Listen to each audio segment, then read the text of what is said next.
ce qui se passe là, ce qui s'est passé là, je dis bien, je reviens encore, si on était un pays sérieux, on ouvrait une formation judiciaire.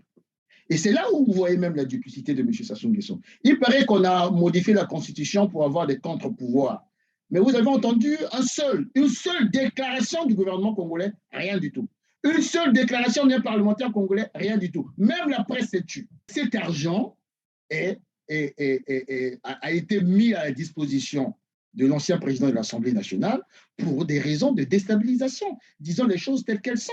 Pourquoi je dois le dire, moi, en tant que politique? Mais parce que demain, s'il y a confrontation, ou il y a risque de confrontation, ce sont les populations congolaises qui vont payer le prix.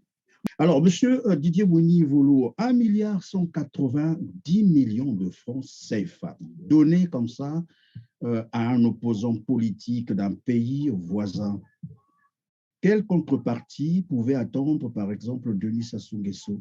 Quand on sait tout à l'heure, Guy Mafimba Motoki l'a dit, les relations entre le Congo et le Gabon sont au froid. Comment se fait-il que Denis Sassou Nguesso peut prendre de l'argent des Congolais, des contribuables congolais, donner ça comme ça gratuitement, ou bien il y a une contrepartie qui l'attendait? La contrepartie, ça, je donne une analyse de ce que j'ai pu lire sur les réseaux des discussions, les forums gabonais. La contrepartie, Guy l'a très bien expliqué, c'est la déstabilisation, de façon générale, c'est la déstabilisation du pouvoir. Et on parle même dans ces réseaux-là des groupes de Cobra, des milices, qui sont déjà prépositionnés dans certaines frontières et qui seraient des groupes qui seraient prêts à bondir sur certains territoires gabonais et essayer d'aider ce petit-fils de Denis Sassou Nguesso d'arriver au pouvoir.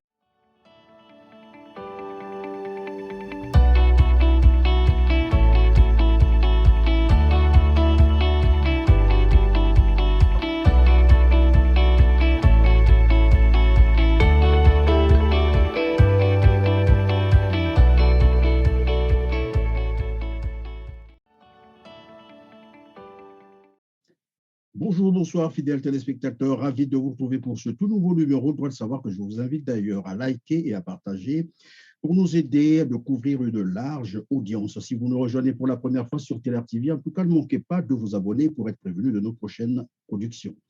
Moi, c'est Christian Perrin, avec moi sur ce plateau, Guy Mafimba Motoki, opposant politique congolais. Vous êtes le représentant de la fédération FOCAD-IDC, composante J3M en France. Bonjour. Bonjour, monsieur Christian Perrin, et merci pour l'invitation. Et bien entendu, à tous les téléspectateurs et aux internautes qui nous suivent cet après-midi, en tout cas. C'est toujours un plaisir pour moi de te recevoir sur ce plateau. Il y a également Didier Mouni-Volo, spécialiste des relations internationales, porte-parole du Congrès pour la Renaissance du Congo, CRC. Bonjour. Bonjour, monsieur Christian Perrin, et puis merci pour cette invitation. Et puis j'espère que nos interventions permettront aux Congolais, mais plus largement à la communauté internationale, de comprendre les sujets pour lesquels nous allons traiter aujourd'hui. En tout cas, merci à vous deux d'avoir encore accepté notre invitation. Alors, au cours de ce numéro, nous allons évoquer l'affaire Nzouba Dama, que vous connaissez très bien, l'ancien président de l'Assemblée nationale du Gabon, qui a été interpellé le 11 septembre dernier à la frontière Kabala avec plus d'1 milliard de francs CFA, je répète, plus d'1 milliard de francs CFA en espèces en provenance, bien entendu, du Congo-Brazzaville. Le second sujet portera sur la scène d'humiliation qu'a subi Denis Sassou Nguesso à Londres. C'était à l'occasion des funérailles de la reine Elisabeth II. Et si le temps nous le permet, nous pourrons donc aborder la crise sécuritaire dans la sous-région Afrique centrale, avec en toile de fond l'interview accordée par Félix Tshisekedi, le président de la République démocratique du Congo sur France 24. Voilà pour l'essentiel de ce qui va caractériser notre entretien télévisé aujourd'hui. Mais avant de commencer notre émission, je vais vous inviter à suivre avec moi cet extrait de vidéo sur, bien entendu, l'interpellation de Nzouba Dama à la frontière Kabala. Et nous reviendrons sur le plateau pour que vous nous disiez ce que vous en pensez. Suivez. Laissez. Mais oui, mais il filme, non? Il dit, il ne filme pas, il est en train de filmer. Cassez-moi ça. Cassez, on va fouiller.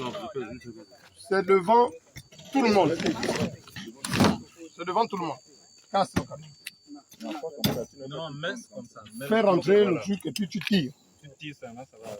Bon, maintenant, si c'est le linge pour femmes, il y a une. Mais forcément, on comprendra. C'est tout.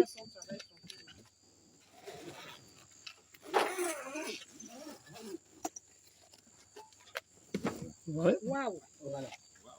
Filmez. Et puis, Monsieur. libérez. Mon épouse, voilà. C'est. Madame, je ne vous autorise pas à me reprendre. Mais ce ne sont que vos propos. Je ne vous autorise pas à me reprendre.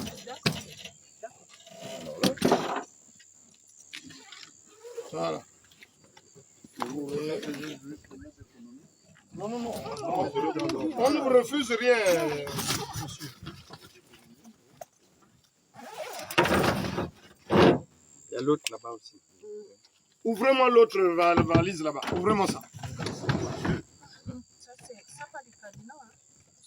Ouvrez. Celui qui n'a pas de cadenas, on avait déjà fui. Non, l'autre on avait déjà fui. Vous savez depuis combien d'années je travaille? Bon, alors. Ouvrez-moi tout ça. Le Gabonais lambda. Sans les galères. Il y a l'argent qui se promène dans les valises. Alors là.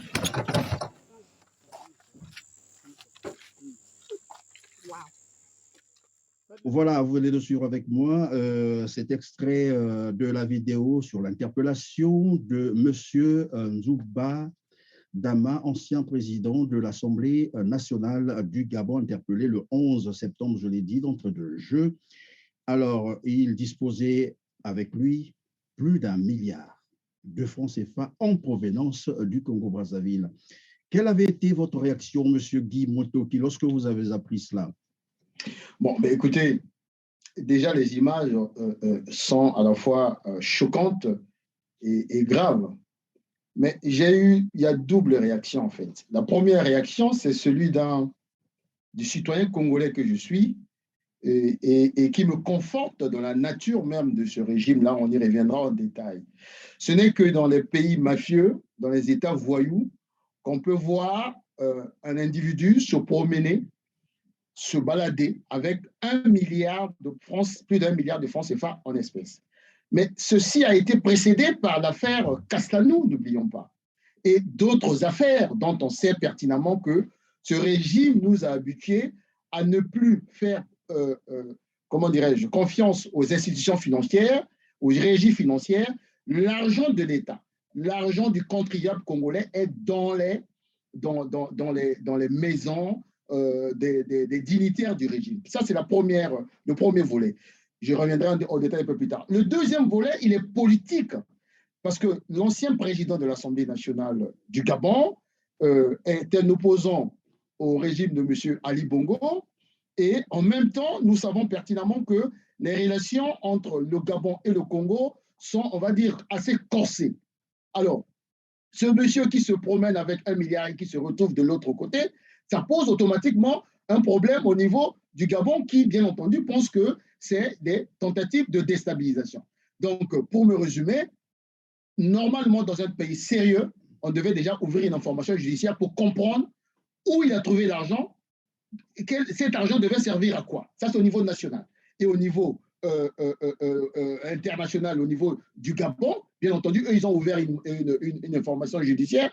Et bien entendu, nous pensions, je pense que, on reviendra encore dans les détails, que cette affaire relève, bien entendu, du statut de M. Sassou Nguesso, qui est devenu un facteur d'instabilité de la sous-région. Je reviendrai un peu plus en détail pour le démontrer. En tout cas, merci. Alors, Didier Moueni Ivolo, ce n'est qu'un secret de Polichinelle. Je crois que c'est Robert Bourgi qui nous disait que les mallettes circulaient entre l'Afrique et Paris. Mais cette fois-ci, nous avons vu, tous nous avons découvert, comme qui dirait en live, que ça circule aussi bien en Afrique entre les politiciens. Quelle a été votre réaction de le découvrir?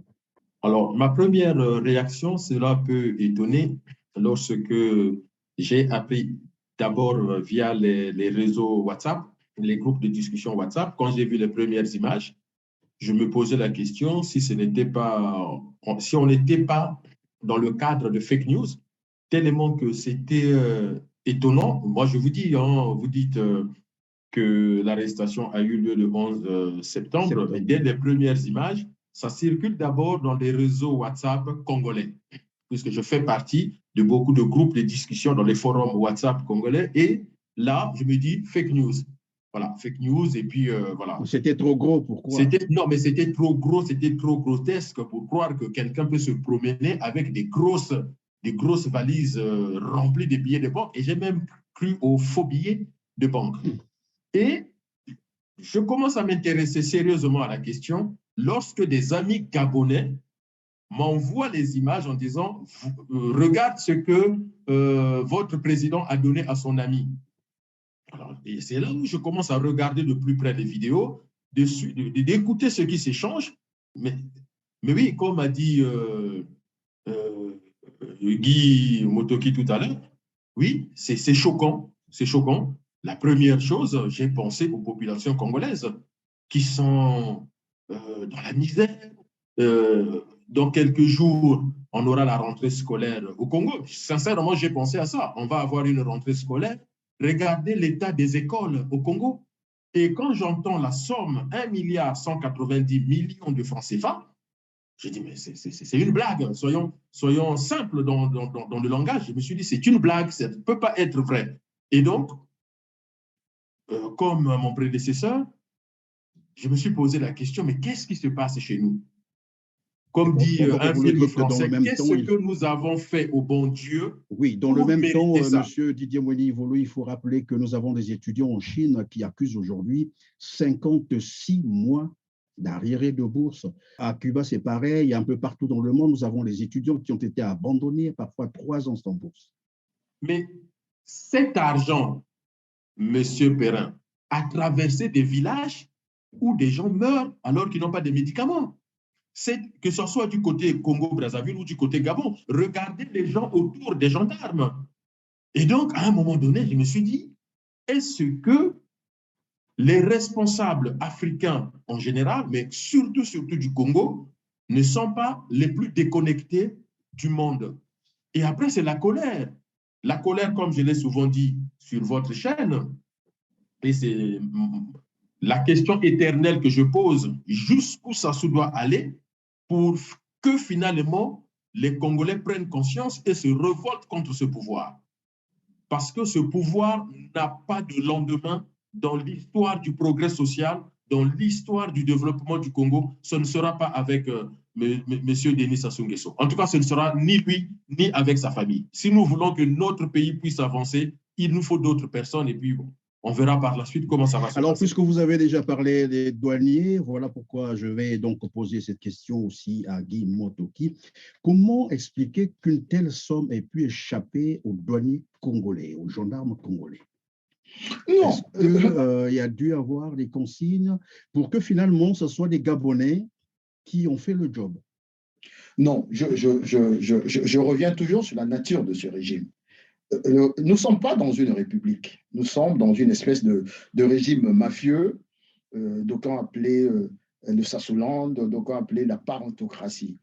Et le régime de Sassou a fait en sorte que les régies financières n'ont que le statut de régie financière. Les institutions financières, les banques, le trésor n'ont que ce statut. Mais en réalité, l'argent du Congo, l'argent du contribuable congolais appartient à Sassou et à sa famille et à son clan.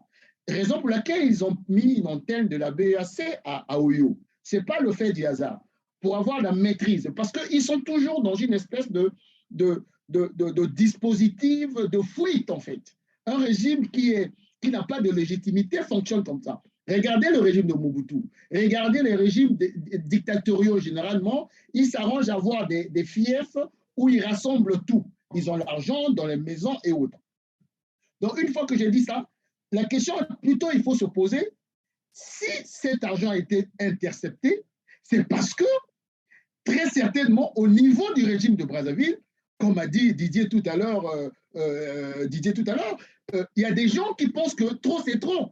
Et ils ont dû signaler aux autorités du Gabon, parce que depuis la sortie de ce fameux gouvernement, il y a des informations qui nous parviennent que le départ de Dondeli parle un peu de cela. Qui a informé les Gabonais du fait que la bagatelle de plus d'1 milliard était en train de circuler pour aller au Gabon? Parce que faites confiance aussi à M. Sassou Nguesso. C'est un sécuritocrate. Il ne peut pas prendre une telle responsabilité avec les conséquences politiques, géopolitiques, sans avoir balisé le terrain. C'est-à-dire pris conscience que cet argent partira d'Oyo jusqu'à destination sans qu'il y ait des soucis. Moi, je suis convaincu qu'il y a eu quelqu'un qui a vendu la mèche parce que la dissidence du régime date déjà de pas mal de temps. Elle a pris cette dissidence, elle a pris une autre dimension aujourd'hui. Donc, entre la dissidence du régime et le fait que le régime du Gabon est devenu extrêmement soucieux de ces relations qui sont des relations quasiment de chien à chien, passez-moi le terme, entre Brazzaville et Libreville, ce qui fait que tout ce qui vient de Brazzaville est passé sous la coupole des sécuritocrates. Et on a oublié. Dernièrement, il y a eu quelque chose d'assez grave. Le convoi du jeune Omar Junior Bongo, qui devait aller enterrer, je pense, un de ses oncles, a été arrêté avec Mme Sassou à la frontière du Gabon, parce qu'Ali ne l'a pas voulu. Donc, nous sommes dans une espèce de situation de crise latente, larvée, et dont l'une des raisons, l'un des signes les plus plausibles qu'on puisse arriver à une confrontation, je pèse mes mots, à une confrontation, c'est ce qui vient d'arriver. Parce qu'à Brazzaville, les gens n'en peuvent plus, et à Libreville aussi, les gens sont au courant. Mais je reviendrai un peu plus tard sur ce qui me choque le plus. Ce qui me choque le plus. Et Didier a commencé à le dire tout à l'heure. 1 milliard par rapport aux Congolais, Didier l'a dit. Mais surtout, par rapport à l'opinion internationale. Je vous signale qu'actuellement, il y a une mission du FMI à Brazzaville pour une revue. Mais normalement, s'il n'y a pas de lobbying, mais le FMI doit arrêter son projet avec le Congo, enfin son comment on appelle ça, son programme avec le Congo. Son programme avec le Congo doit arrêter automatiquement ce programme. Et en pleine mission du FMI, les gens se baladent avec 1 milliard de francs. C'est déjà une preuve. Quelle peut être la lecture d'un potentiel investisseur qui veut venir investir au Congo lorsqu'il estime que, parce que ça fait le tour des réseaux sociaux. Chez vous, j'ai vu, ça fait plus d'1 million de vues. J'ai vu ça à TV5, France 24, un peu partout. Mais quel est le potentiel investisseur sérieux peut venir investir dans un État voyou, mafieux? Non. Donc, c'est une, comme on le disait tout à l'heure, c'est une preuve d'évasion fiscale aussi. Ça. Comment on peut balader 1 milliard comme ça? Alors, on a dit que cela a échappé aux douaniers congolais, probablement que les consignes avaient été données. Et curieusement, ce sont plutôt les douaniers gabonais qui ont été mais vraiment tenaces, c'est ce que les gens disent. Mais quelque part, ils reconnaissent que souvent, ces douaniers sont un peu corruptibles, entre guillemets, mais cette fois-ci, ils ont refusé de prendre de l'argent. Quelle analyse on peut faire à ce niveau? Est-ce qu'on peut croire que l'information avait été déjà donnée ou bien c'est quelqu'un qui était déjà mis en surveillance? Qu'est-ce qui peut expliquer la ténacité des douaniers gabonais, allais-je dire? Mais alors, est-ce que c'est la ténacité des douaniers gabonais? Je ne pense pas. Si je peux aborder dans le sens de Guy tout à l'heure, c'est qu'il faut penser que très certainement, il y a eu une fuite au niveau du Congo-Brazzaville et la consigne côté Gabon, côté Libreville, ce n'était pas de la vigilance, c'était de l'arrestation pure et simple. C'est-à-dire que les gens avaient toute l'information de ce qui se passait, de comment ça allait se passer et le Gabon avait pour posture de dire il faut que tout ça soit montré parce qu'on est en train de filmer quand même, hein, au moment où, je peux vous dire, généralement, quand il y a de telles affaires, mais les douaniers gabonais ne sont pas les mieux payés du monde. Donc, ils peuvent aussi dire qu'il n'y aura pas de caméra, on arrête dans le cadre de notre travail classique, et à ce moment-là, on profite aussi de ces billets de banque. Mais ça, on l'a vu avec des policiers, des gendarmes, mais partout dans le monde, d'où parfois, au niveau de la chaîne de contrôle, il faut aussi surveiller ceux qui sont censés surveiller, d'où la police de police, d'où la police militaire. Donc, je pense que si nous avons eu ces vidéos-là, c'est parce que la consigne était de montrer la dangerosité de Sassou Nguesso. La consigne n'était pas seulement d'arrêter monsieur, comment on l'appelle, Zubadama, c'était de montrer que Denis Sassou Nguesso est un grand déstabilisateur du Gabon et qu'il l'a très bien démontré.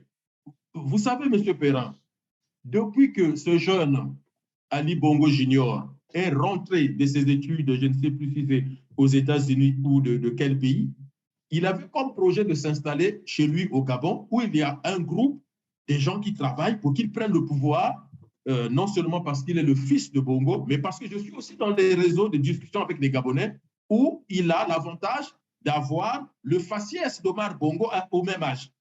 Et ce que Ali n'a pas, Ali Bongo n'a pas. Et donc, aujourd'hui, il y a un groupe de gens qui travaillent pour ça. Et il y a à cela s'ajoute le fantasme, mais un fort fantasme quasi maladif de Denis Sassou Nguesso, de voir cet enfant, le fils de sa fille bien-aimée, Edith Bongo Ondima, arriver à la tête du Gabon.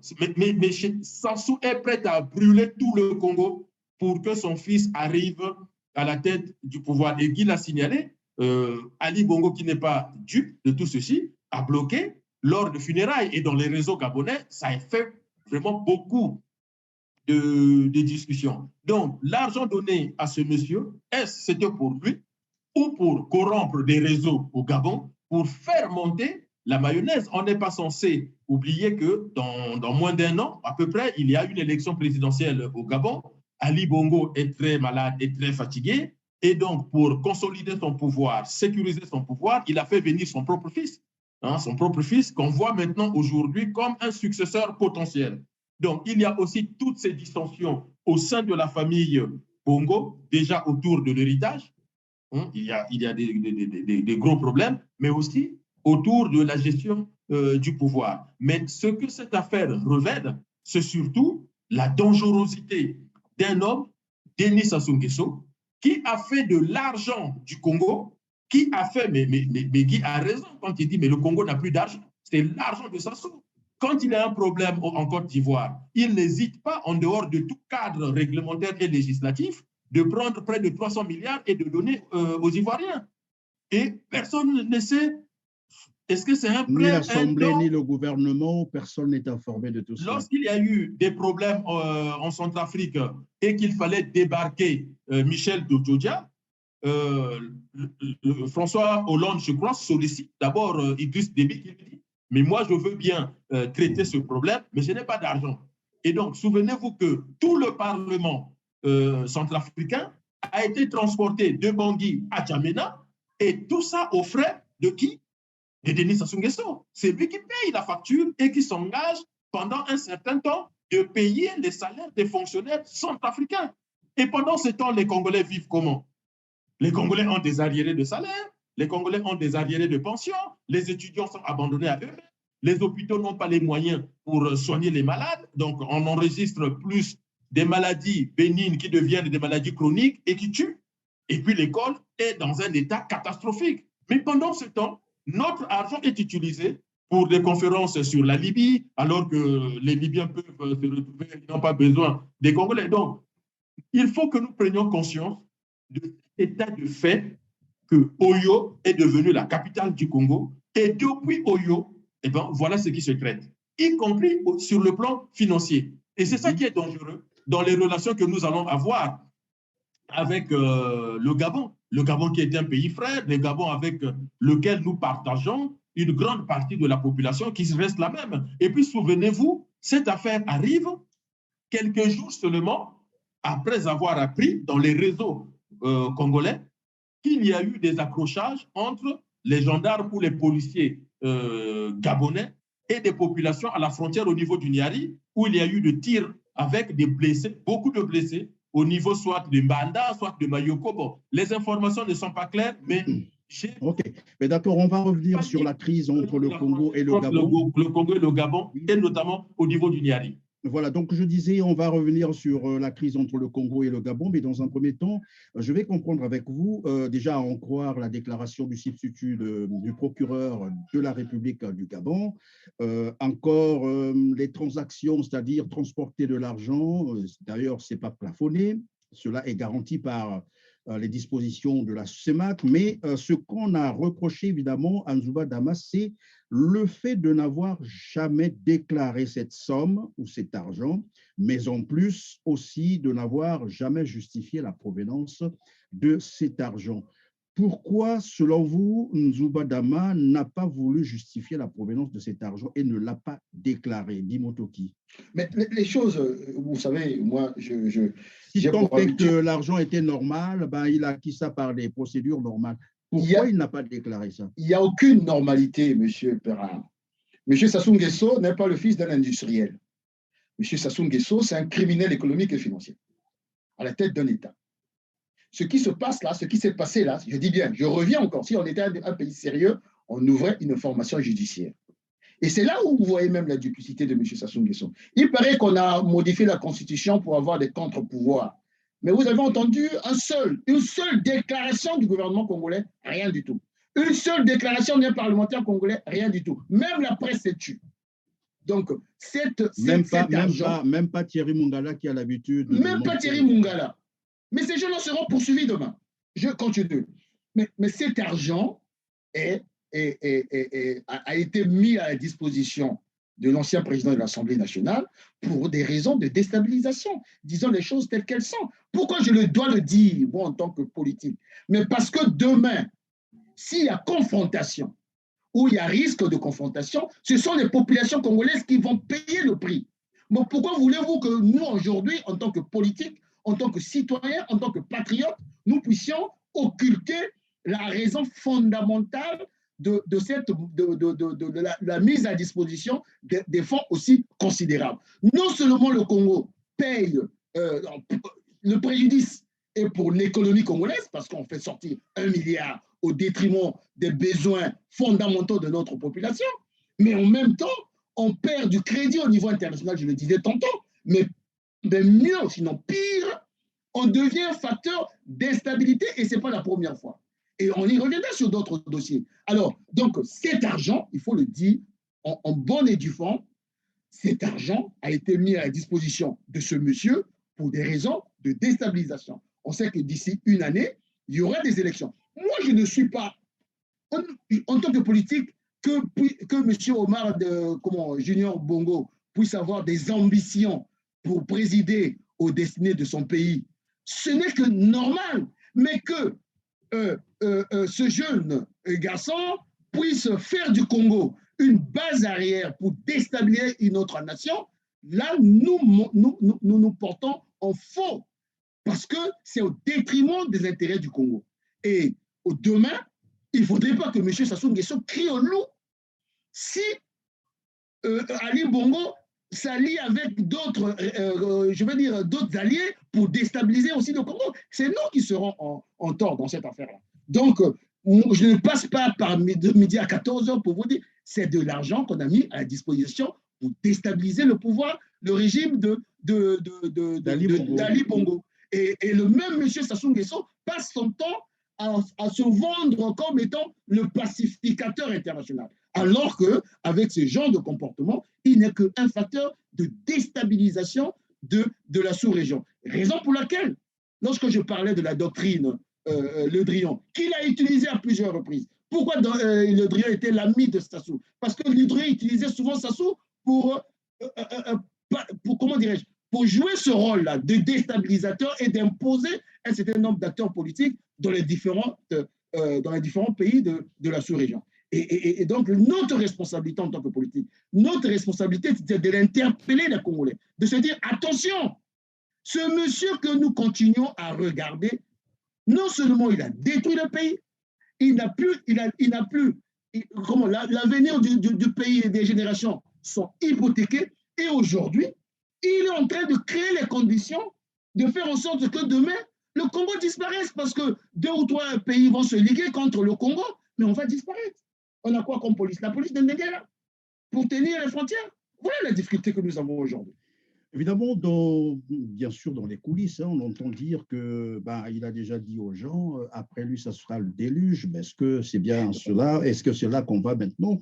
Alors, monsieur Didier Mouni-Volo, 1,190 milliard de francs CFA donnés comme ça à un opposant politique d'un pays voisin. Quelle contrepartie pouvait attendre, par exemple, Denis Sassou Nguesso?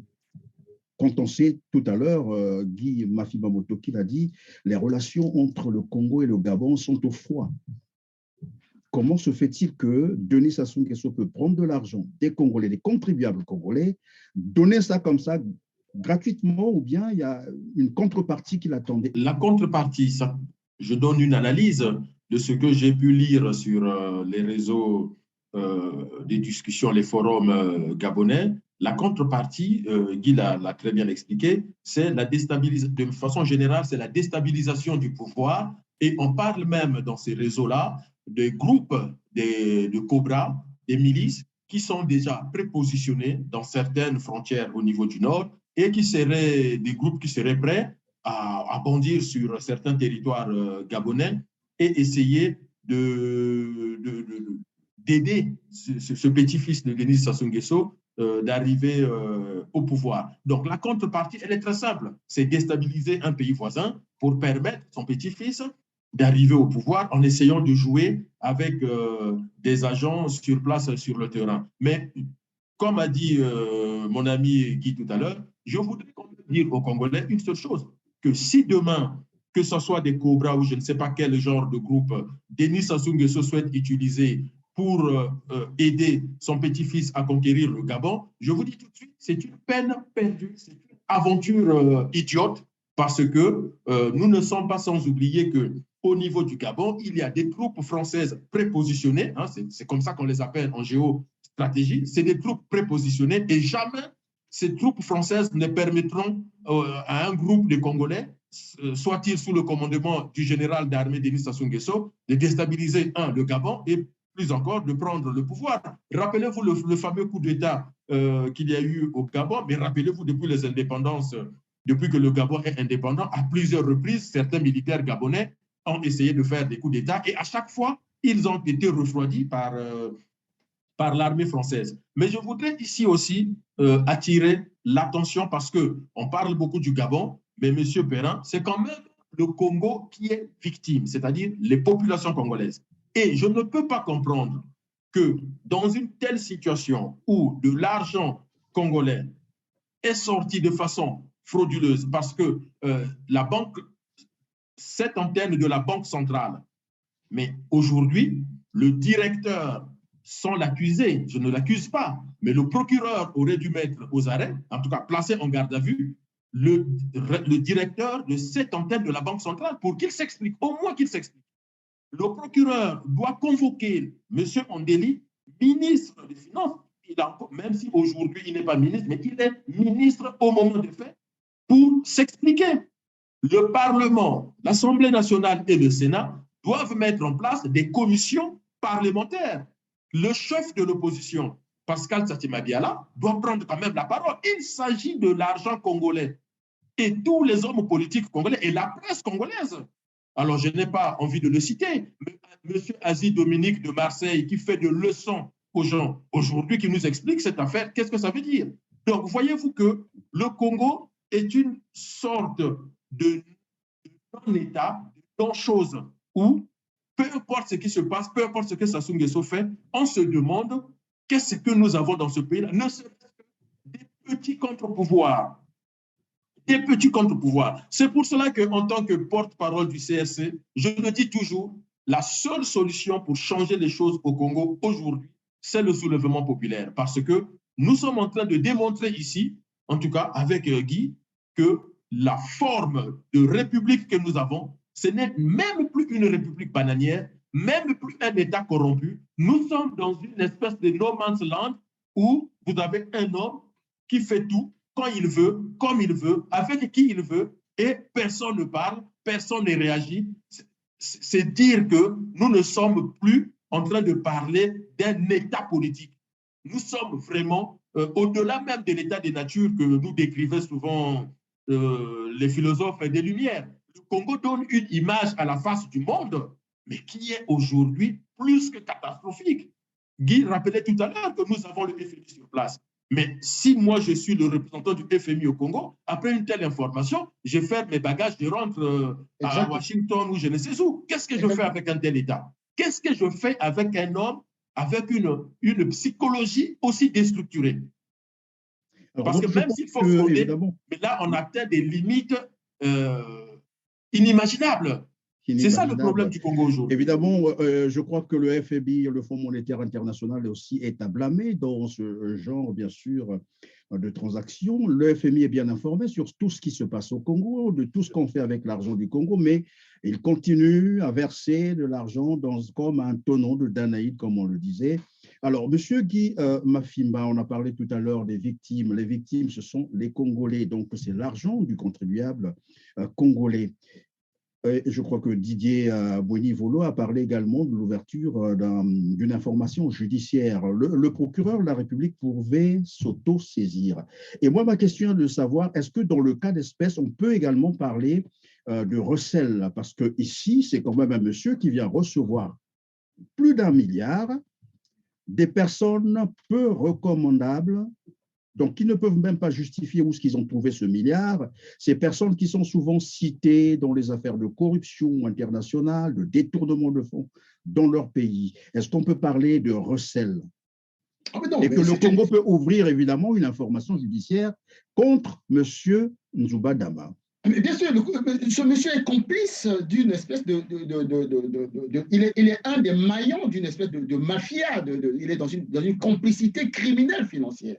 Donc, ce monsieur doit être normalement désigné, interpellé, ne serait-ce que écouté par une autorité judiciaire. Je dis bien encore, si on était dans un pays normal. Mais monsieur Perrin, il y a pire, parce que, regardez, ce monsieur, avec 1 milliard qu'il se balade avec, il ne peut pas justifier, c'est notre argent. Évidemment, pardon, je vais te couper à l'instant. Ça, c'est ce que nous avons vu. Et cela veut dire qu'il a peut-être l'habitude d'en prendre comme ça et d'en transporter. On ne sait jamais. Exactement. Donc, ce qui revient à dire que, vous savez, l'État, c'est un monstre fort. Aujourd'hui ou demain, nous devons tout simplement archiver. J'ai dit souvent aux autres, je dis à ceux qui nous suivent au Congolais, qu'on ne dort pas. Nous ne sommes pas là seulement pour faire des analyses critiques. Nous nous préparons aussi à restaurer la République dans ce pays-là. Et ces dossiers-là sont archivés parce que les 1 milliard que les Gabonais ont eu à prendre là, ils devaient nous les remettre demain. Sinon, nous expliquer comment eux aussi, ils peuvent tolérer que quelqu'un vienne avec 1 milliard, ils prennent, mais ils nous doivent nous dire d'où vient cet argent s'ils ont enquêté. Cet argent doit nous revenir un jour, comme l'argent qu'on avait, M. Sassou Nguesso, je dis bien M. Sassou Nguesso, l'argent des Congolais que Sassou Nguesso a donné à Ouattara, donné, pas prêté, a donné à Alpha Condé. Nous devons archiver tout cela. Une fois la République restaurée, nous devrions saisir les instances internationales. M. Didier est mieux placé que moi dans ces questions-là pour activer un certain nombre de mécanismes. Parce que pour moi, j'ai toujours pensé qu'aujourd'hui, depuis 1997, sinon depuis 2016, le Congo aujourd'hui, c'est une parenthèse. Comme hier, c'était ici Vichy. Le Congo, pour moi, c'est une parenthèse aujourd'hui. C'est ce que j'appelle le Sassouland. Pour cela, c'est une parenthèse. Il arriverait un moment où nous devons dire stop et nous allons activer un certain nombre de mécanismes pour recouvrer tout cet argent dilapidé à dilapider et placer ailleurs. Regardez les 19 millions d'euros saisis à travers les autorités judiciaires, les biens immobiliers de M. Christelle Sassou Nguesso. Vous pensez que nous allons laisser cet argent-là dans le trésor public? Oui, même à Saint-Martin, si on avait saisi 19 millions d'euros de Sassou. Voilà. Donc, il faut archiver. Mais vous avez, M. Perrin, vous avez tout à l'heure pointé du doigt le FMI. Mais aussi, la France, c'est Paris qu'il faut pointer du doigt. Quel est le défenseur, quel est l'État membre du Conseil de sécurité des Nations Unies permanent, membre du Conseil d'administration du FMI, qui plaide souvent le dossier Congo? le dernier dossier Congo a été plaidé par la France. Les États-Unis avaient mis un veto. C'est ce qui avait valu le départ de Mme Lagarde à l'époque. Mais c'est Paris qui est parti plaider pour qu'on puisse mettre en place ce programme. Mais aujourd'hui, 1 milliard qui se balade. Vous avez entendu l'ambassadeur de France parler? Mais on va entendre, non, dans le cadre bilatéral, il y a un prêt de ceci. Non, la France est aussi responsable. Et qui en matière monétaire, garantit le franc CFA? Parce que ça, c'est un espèce de dérèglement monétaire. Nous sommes là dans la zone CEMAC, où les gens se baladent avec 1 milliard, qui ne sont pas bancarisés. Mais moi, je ne suis pas un économiste, je ne suis pas un monétariste, mais il y a un problème. Vous avez entendu parler de Paris? Mais si c'était le Mali, on allait entendre tout, les organisations sous-régionales allaient monter au créneau. Donc, autant nous identifions le FMI, mais Paris doit être aussi épinglé dans cette espèce de silence coupable où un État, où leur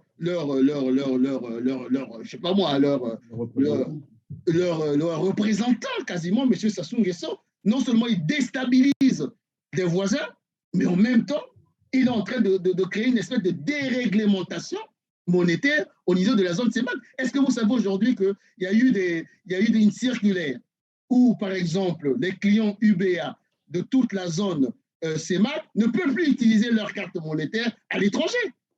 Mais personne ne le sait.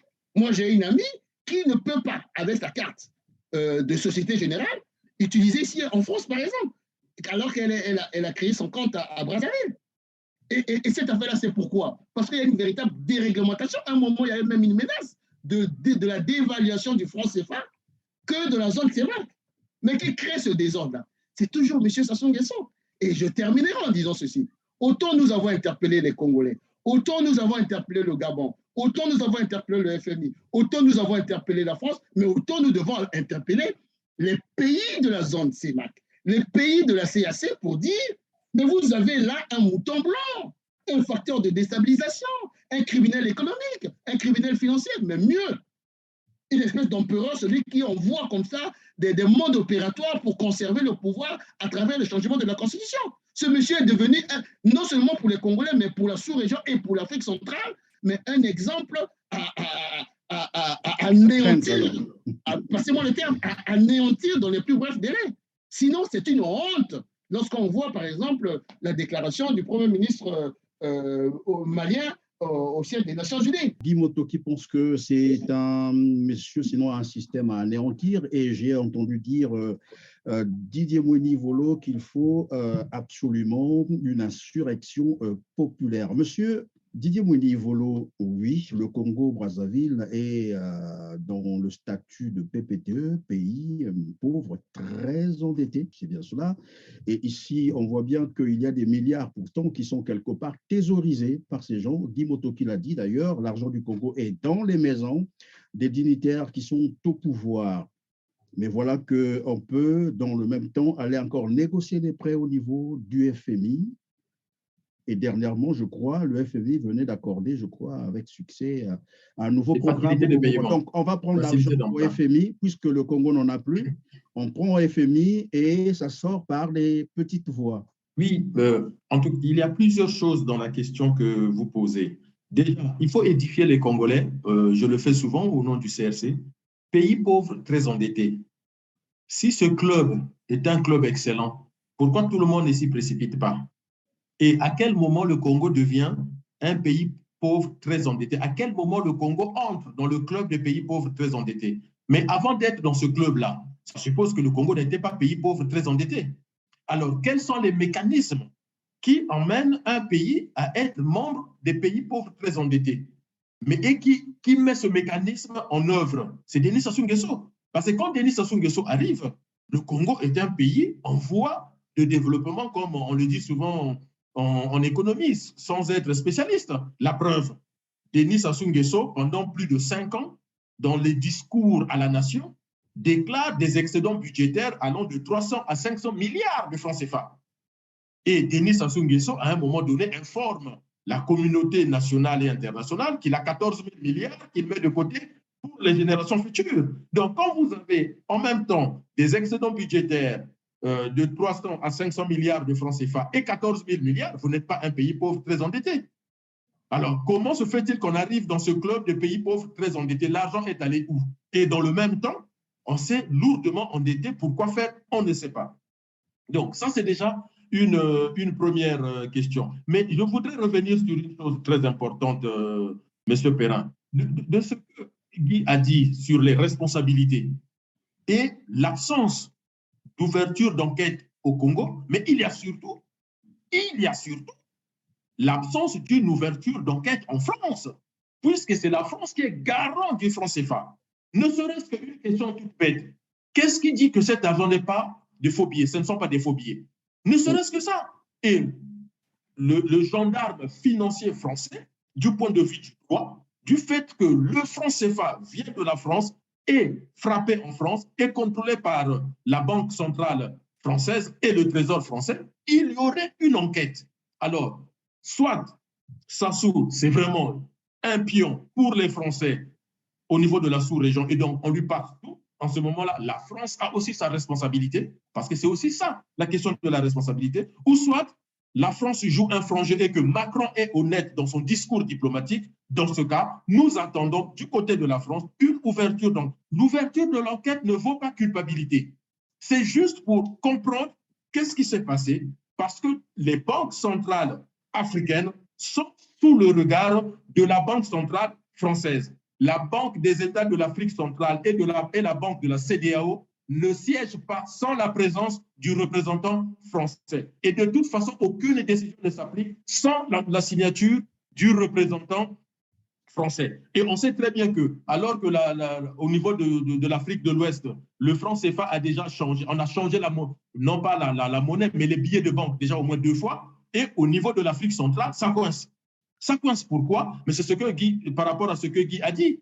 Tous ces milliards qui dorment dans les maisons des dignitaires au Congo, on change la monnaie, ces milliards tombent. Ils perdent leur richesse. Parce qu'il faut qu'ils aillent avec les mallettes, comme on a vu avec le président de l'Assemblée, l'ancien président de l'Assemblée nationale au Gabon, pour échanger les monnaies. Et d'ailleurs, en France, nous qui habitons en France, on a bien vu que lorsqu'on est passé du franc français à l'euro, nombreux sont les milliardaires français qui sont allés négocier tout de suite avec le ministère des Finances, en tout cas leurs avocats, pour dire « j'avais oublié tant de millions chez moi, je fais le... » Voilà. Mais oui, donc au final, aujourd'hui, c'est quand même dans un pays dit pauvre et très endetté, comment se fait-il que un simple pasteur reconnaît que chez lui, on a volé 150 millions, je crois, de francs CFA, si je ne me trompe pas, millions, oui, et 100 000 euros.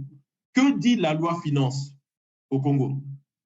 Un Congolais peut avoir quelle somme chez lui? Et je crois que dans les réseaux congolais, il y a eu aussi l'information qui a circulé autour du vol de, je ne sais plus, de 80 millions ou de 500 millions chez Florent Tiba. Toutes ces situations auraient dû amener Paris à ouvrir ne serait-ce que les enquêtes autour de la circulation des espèces au Congo et surtout au niveau des institutions internationales, de dire, puisqu'on nous avons un ministre qui doit lutter contre les antivaleurs, mais le problème de la politique d'un État, et je l'ai toujours dit, dès lors que vous êtes dans la corruption politique, faites ce que vous voulez, cet État n'avancera pas, sauf une révolution qui met tout à plat et on recommence les choses à zéro. Et donc, je suis même choqué quand j'entends ce que mon ami Guy dit, que ces institutions internationales continuent de travailler avec un gouvernement voyou et de l'autre, vous avez un gouvernement, même si on peut avoir des critiques, mais le gouvernement malien qui essaie de se battre et voilà, la moindre chose, on lui rentre dedans. Et ça, il faut que les Congolais et même les Africains se questionnent sur les relations que nous allons avoir entre nous, mais aussi avec les institutions internationales, si tant est que ces institutions sont là pour cautionner des comportements comme ceux de Denis Sassou Nguesso. C'est inacceptable et c'est condamnable. C'est inacceptable et condamnable, vous avez dit, comme un train qui peut en cacher d'ailleurs un autre. Nous parlons ici de l'affaire Nzouba Dama, mais dans la même période, Denis Sassou Nguesso est allé se faire humilier comme un vulgaire malpropre d'ailleurs à Londres. On lui a refusé donc l'accès à bord d'un bus. C'était à l'occasion des funérailles de la reine Elisabeth II. Je vous propose de suivre d'abord cet extrait de vidéo qui a fait Plus d'1 million de vues sur la page Facebook Teler TV. On revient sur le plateau pour décrypter cette information. Suivez.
Alors, sur cette information, il y a deux volets qu'il faut relever. Le tout premier, c'est comme je l'ai dit d'entrée de jeu, l'humiliation de Denis Sassou Nguesso à Londres, où on lui a refusé l'accès, vous l'avez vu d'ailleurs sur cette vidéo, on lui a refusé donc l'accès à bord d'un bus. Voilà Sassou Nguesso qui est, j'allais dire, qui règne de main de fer d'ailleurs sur le Congo-Brazzaville depuis pratiquement 40 ans, mais méconnu des services protocolaires et de sécurité de Londres. C'est quand même curieux. Et le second aspect dans cette information, c'est les délégations qui accompagnent Denis Sassou Nguesso à l'extérieur. Dans ces invitations à l'extérieur, on a actuellement de plus en plus l'impression, peut-être que ce n'est plus une impression, puisqu'on le voit, il est beaucoup plus accompagné par ses enfants et non les officiels congolais. On va commencer par le premier volet, l'humiliation de Denis Sassou Nguesso, refusé l'accès à bord d'un bus. Voilà une vidéo qui a fait vraiment la une des réseaux sociaux. Tout le monde savait que Denis Sassou Nguesso n'était pas invité à ses funérailles. Lorsqu'on a consulté la liste des invités, il n'était pas là. Qu'est-ce qui pouvait justifier finalement, j'allais dire, ce voyage de Denis Sassou Nguesso à Londres, mais en plus avec son petit-fils? Autant l'image de l'ancien président de l'Assemblée nationale, choquante, on vient d'en parler tout à l'heure, autant celle-ci est humiliante. Humiliante. Bon, on se dit pauvre Congo lorsqu'on voit ça. Pourquoi je le dis, monsieur? Moi, quand je suis arrivé dans ce pays-ci, en France, dans les années 85, en 85 en tout cas, je pensais même que le Congo était membre permanent du Conseil de sécurité des Nations Unies. Parce que nous avons eu des prédécesseurs de M. Sassou Nguesso qui nous ont donné la fierté d'être Congolais. Je vous dis, hein, enfin, que je me disais, avec des collègues, on dit, mais comment tu ne connais pas le Congo? Tu ne connais pas le Congo de Marianne Ngouabi? Ce n'est pas possible. Mais aujourd'hui, nous sommes devenus la risée du monde à cause de ce monsieur. Mais il faut faire une double lecture. Moi, j'ai une double lecture. La première lecture, c'est l'état psychologique de M. Sassou Nguesso. Moi, j'ai toujours pensé que ce monsieur, c'est un larbin. C'est-à-dire que ce monsieur, c'est le pur produit de la colonisation. Devant le blanc, j'insiste, hein, je pèse mes mots, devant le blanc, M. Sassou pense que c'est le roi nègre et la médaille. C'est-à-dire, il pense qu'il a une légitimité que si le blanc le lui dit, le blanc le lui accorde, regardez tout son passé. Eh bien, ce n'est pas la première fois. Le deuxième volet est politique. Le deuxième volet est politique. En 2016, souvenez-vous, il triche les élections, il fait son hold-up électoral, il se retrouve aux États-Unis non invité. Parce qu'il y a des lobbyistes qui lui ont dit, tu peux rencontrer M. Trump. On a vu toute la risée, comment on est devenu la risée, jusqu'à Thierry Mongala a fait tout un montage des photos avec Trump pour dire qu'il a rencontré Trump. On sait ce qui est arrivé. Mais les gens se souviennent pas assez.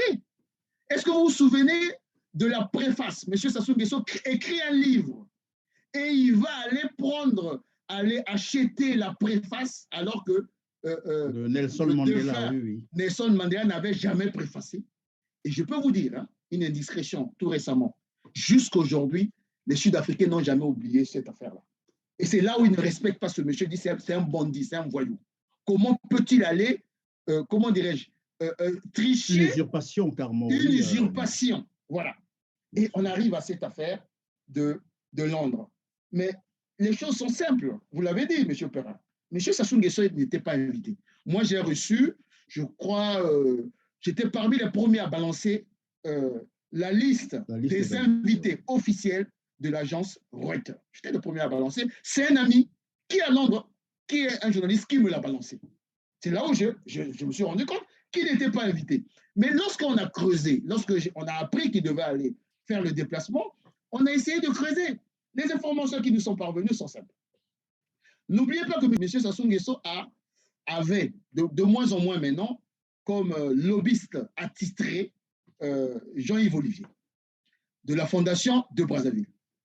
Et ce monsieur, dans le conseil d'administration de la Fondation de Brazzaville, il y avait un prince de la famille royale, je crois Michael Kant, un truc comme ça, et son secrétaire particulier. Ces gens-là étaient dans le conseil d'administration de la Fondation de Brazzaville. Et en même temps, le siège était à Londres. Mais entre-temps, il y a eu un travail de la diaspora, en tout cas avec Global Witness, André Ngombe, je préfère le citer.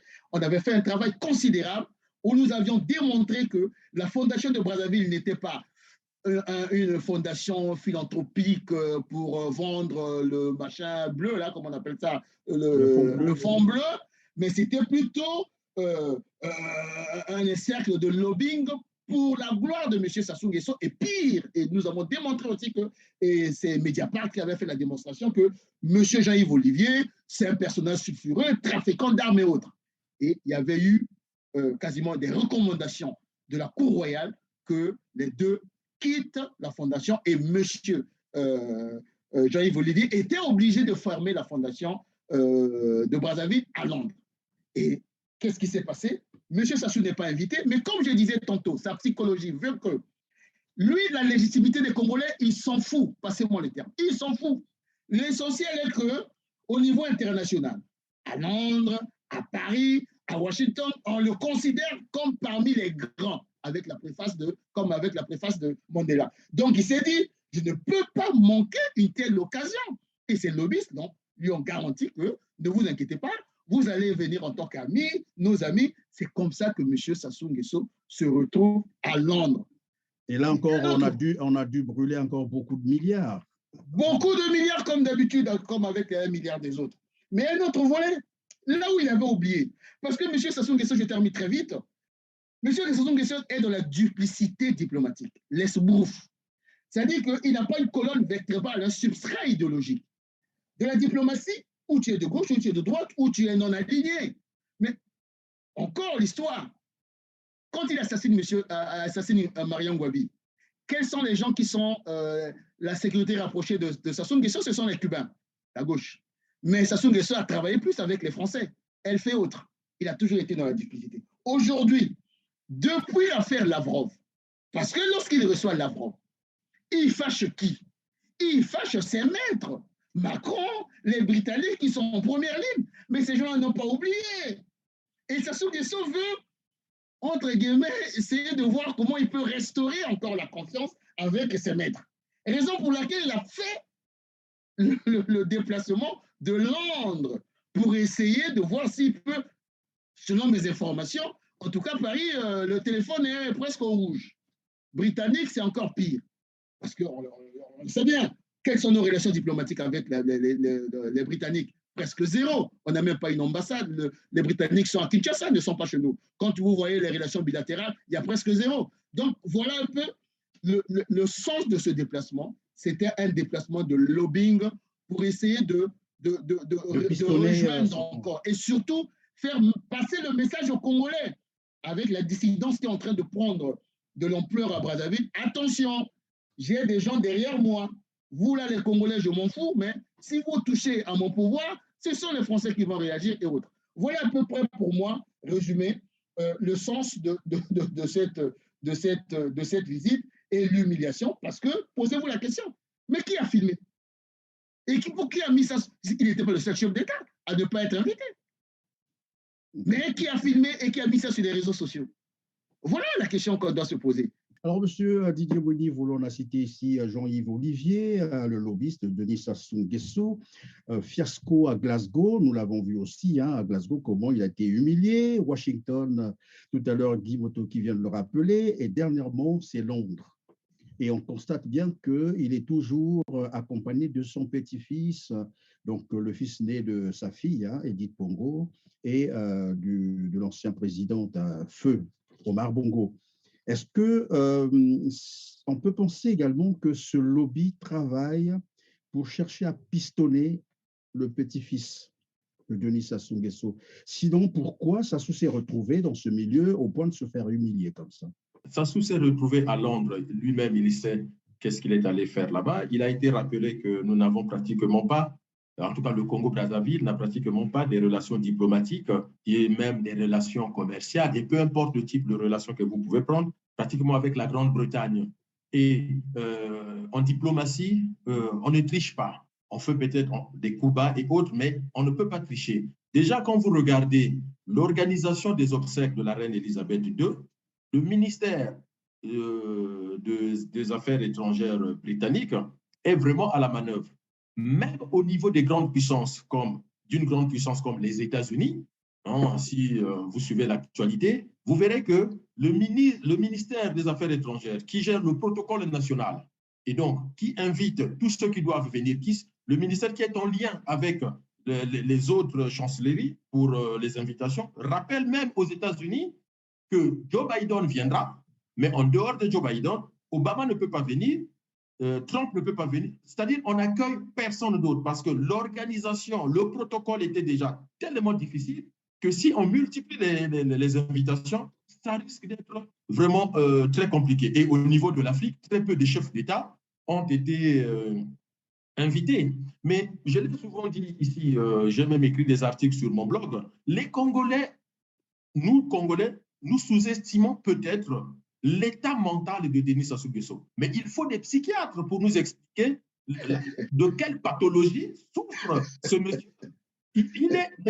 Mais Denis Sassou Nguesso, c'est l'expression du narcissisme primaire. Il se croit tout beau, il se croit tout intelligent, il se croit tout. Parce qu'un chef d'État qui a un ministère des Affaires étrangères, qui a des ambassades, et même si on n'aurait pas eu une ambassade en France, on pourrait mandater l'ambassadeur congolais à Paris, à Madrid, à Rome, pour préparer l'arrivée du chef de l'État dans ce pays-là. Quand il arrive, le pays qui le reçoit reprend le relais au plan de la sécurité. Les gardes du corps de Denis Sassou Nguesso, sauf autorisation exceptionnelle du pays d'accueil, n'ont pas le droit d'avoir leurs armes. Ces armes sont mises sous clé.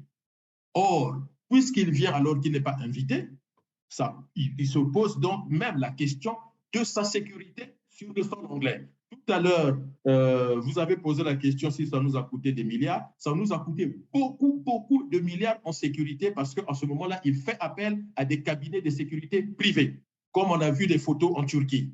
Autour de lui, ce ne sont pas des Congolais, mais ce sont plutôt des Turcs. Et donc, ça coûte très cher. Donc, en diplomatie, soit les diplomates des deux pays ont préparé la rencontre et donc il peut venir, soit ça n'a pas été préparé, on ne vient pas. Et quand on vient, on se fait humilier et avec lui tout le peuple. Et puis, quand on dit est-ce que les Britanniques ne l'ont pas reconnu, mais les Britanniques ne gèrent pas les visages des gens, ils gèrent un protocole.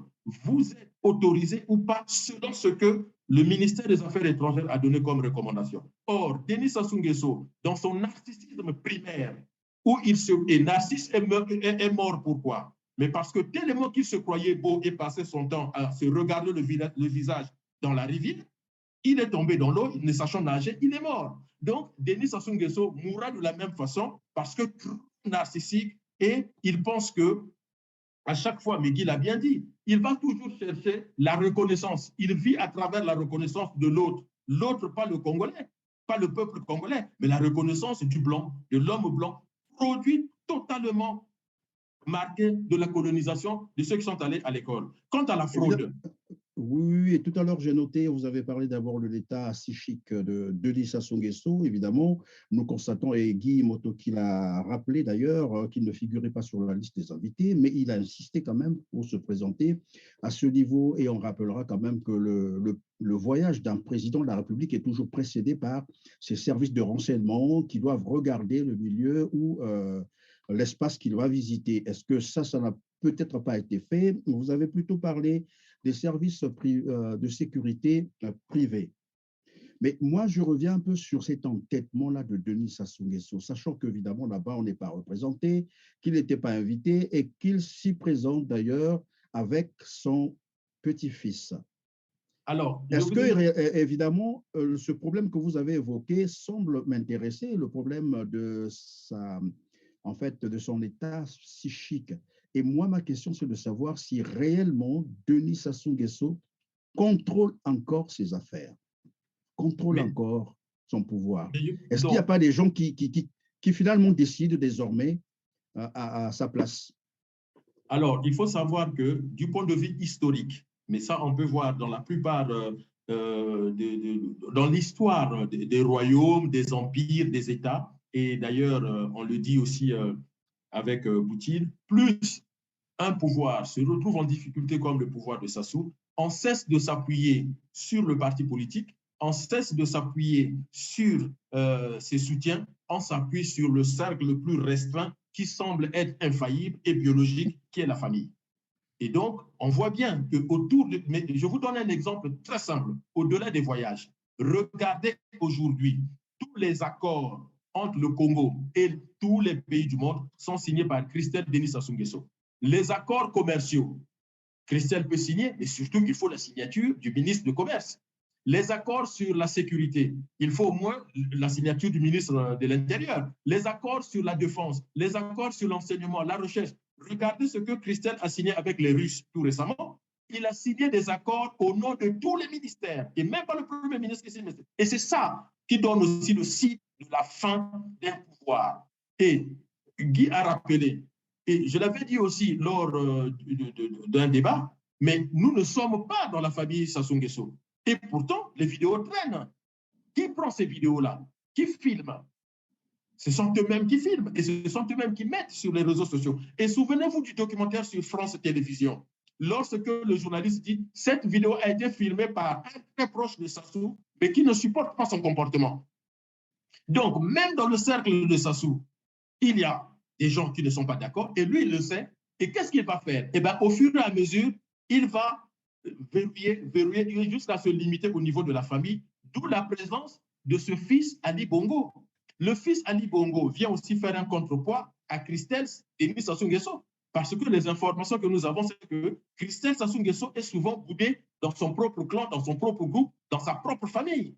Donc, Edith, qui était l'enfant chéri de Sassou Nguesso, n'étant plus là, est-ce que son fils ne pourrait pas remplacer Edith?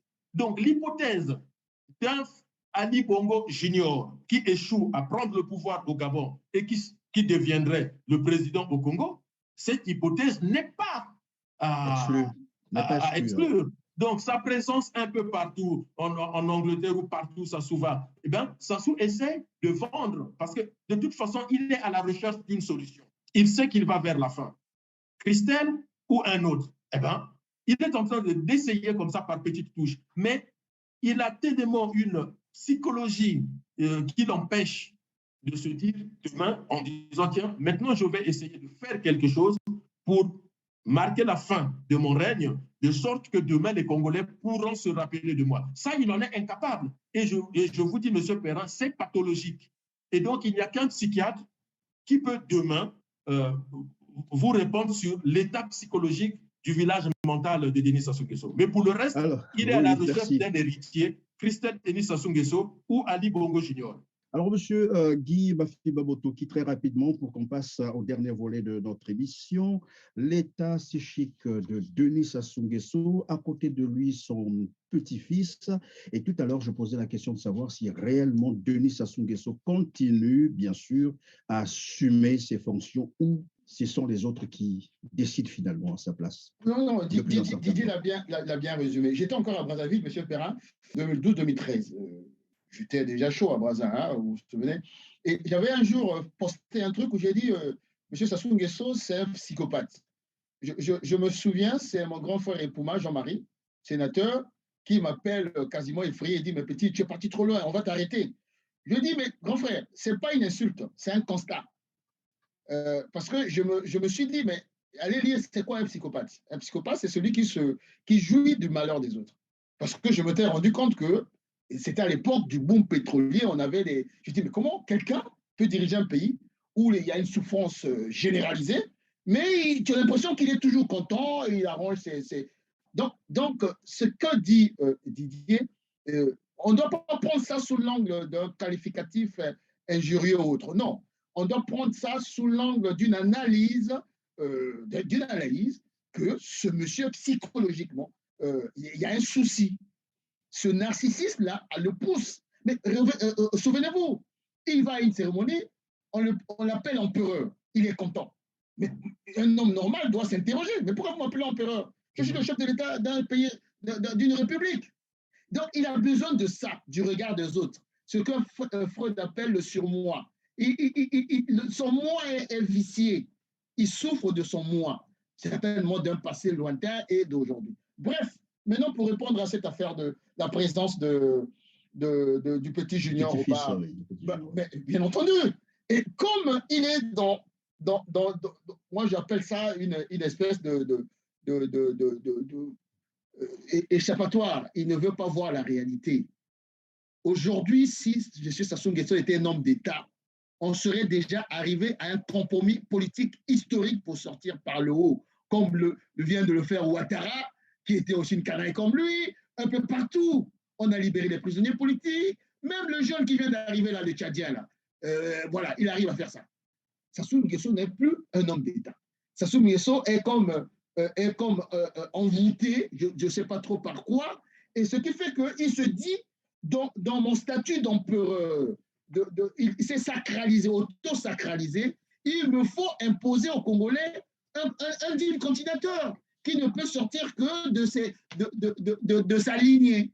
Et donc, il teste entre d'un côté Kiki ou d'un autre le jeune, l'autre fils. Parce que quand Lavrov est arrivé, il était déjà là, le petit Omar Junior. Donc, à Londres, il a voulu lui faire d'une pierre deux coups. D'autant plus qu'il sait que Ali est aujourd'hui membre du Commonwealth. Et Ali s'est soigné à Londres. Il a des appuis là-bas et aujourd'hui, il est apprécié. D'ailleurs, lorsqu'il y a eu Glasgow, on a remis la gestion du bassin du Congo à qui? À Ali Bongo et à Félix Tshisekedi. Et il n'a jamais digéré cela. Donc, il amène le jeune junior, le pauvre junior, je dis bien le pauvre parce que vous le voyez avec un gestuel très gêné, il ne savait pas où mettre la tête. Il se met au moment, il devenait comme un aide de camp, une aide de camp et autres. Donc, il voulait faire aussi le contrepoids à Ali Bongo. Mais Ali Bongo était là. Il est rentré par une porte dérobée au regard de ses difficultés de santé. Mais il était là, au premier rang. Mais lui, le pauvre Denis, s'il faut le dire comme ça, s'est retrouvé en arrière parce que non invité. Donc, bref, nous sommes là en face d'un homme qui est dans une fuite en avant. Et c'est terrible pour notre pays, dans une fuite en avant. Et vous l'avez dit, M. Perrin, les influences de Denis sont aujourd'hui externes. Parce qu'il y a une jeune franco-rwandaise. C'est elle qui s'occupe du volet anglo-saxon. Il y a une jeune rwandaise là, franco-rwandaise, métissée comme ça.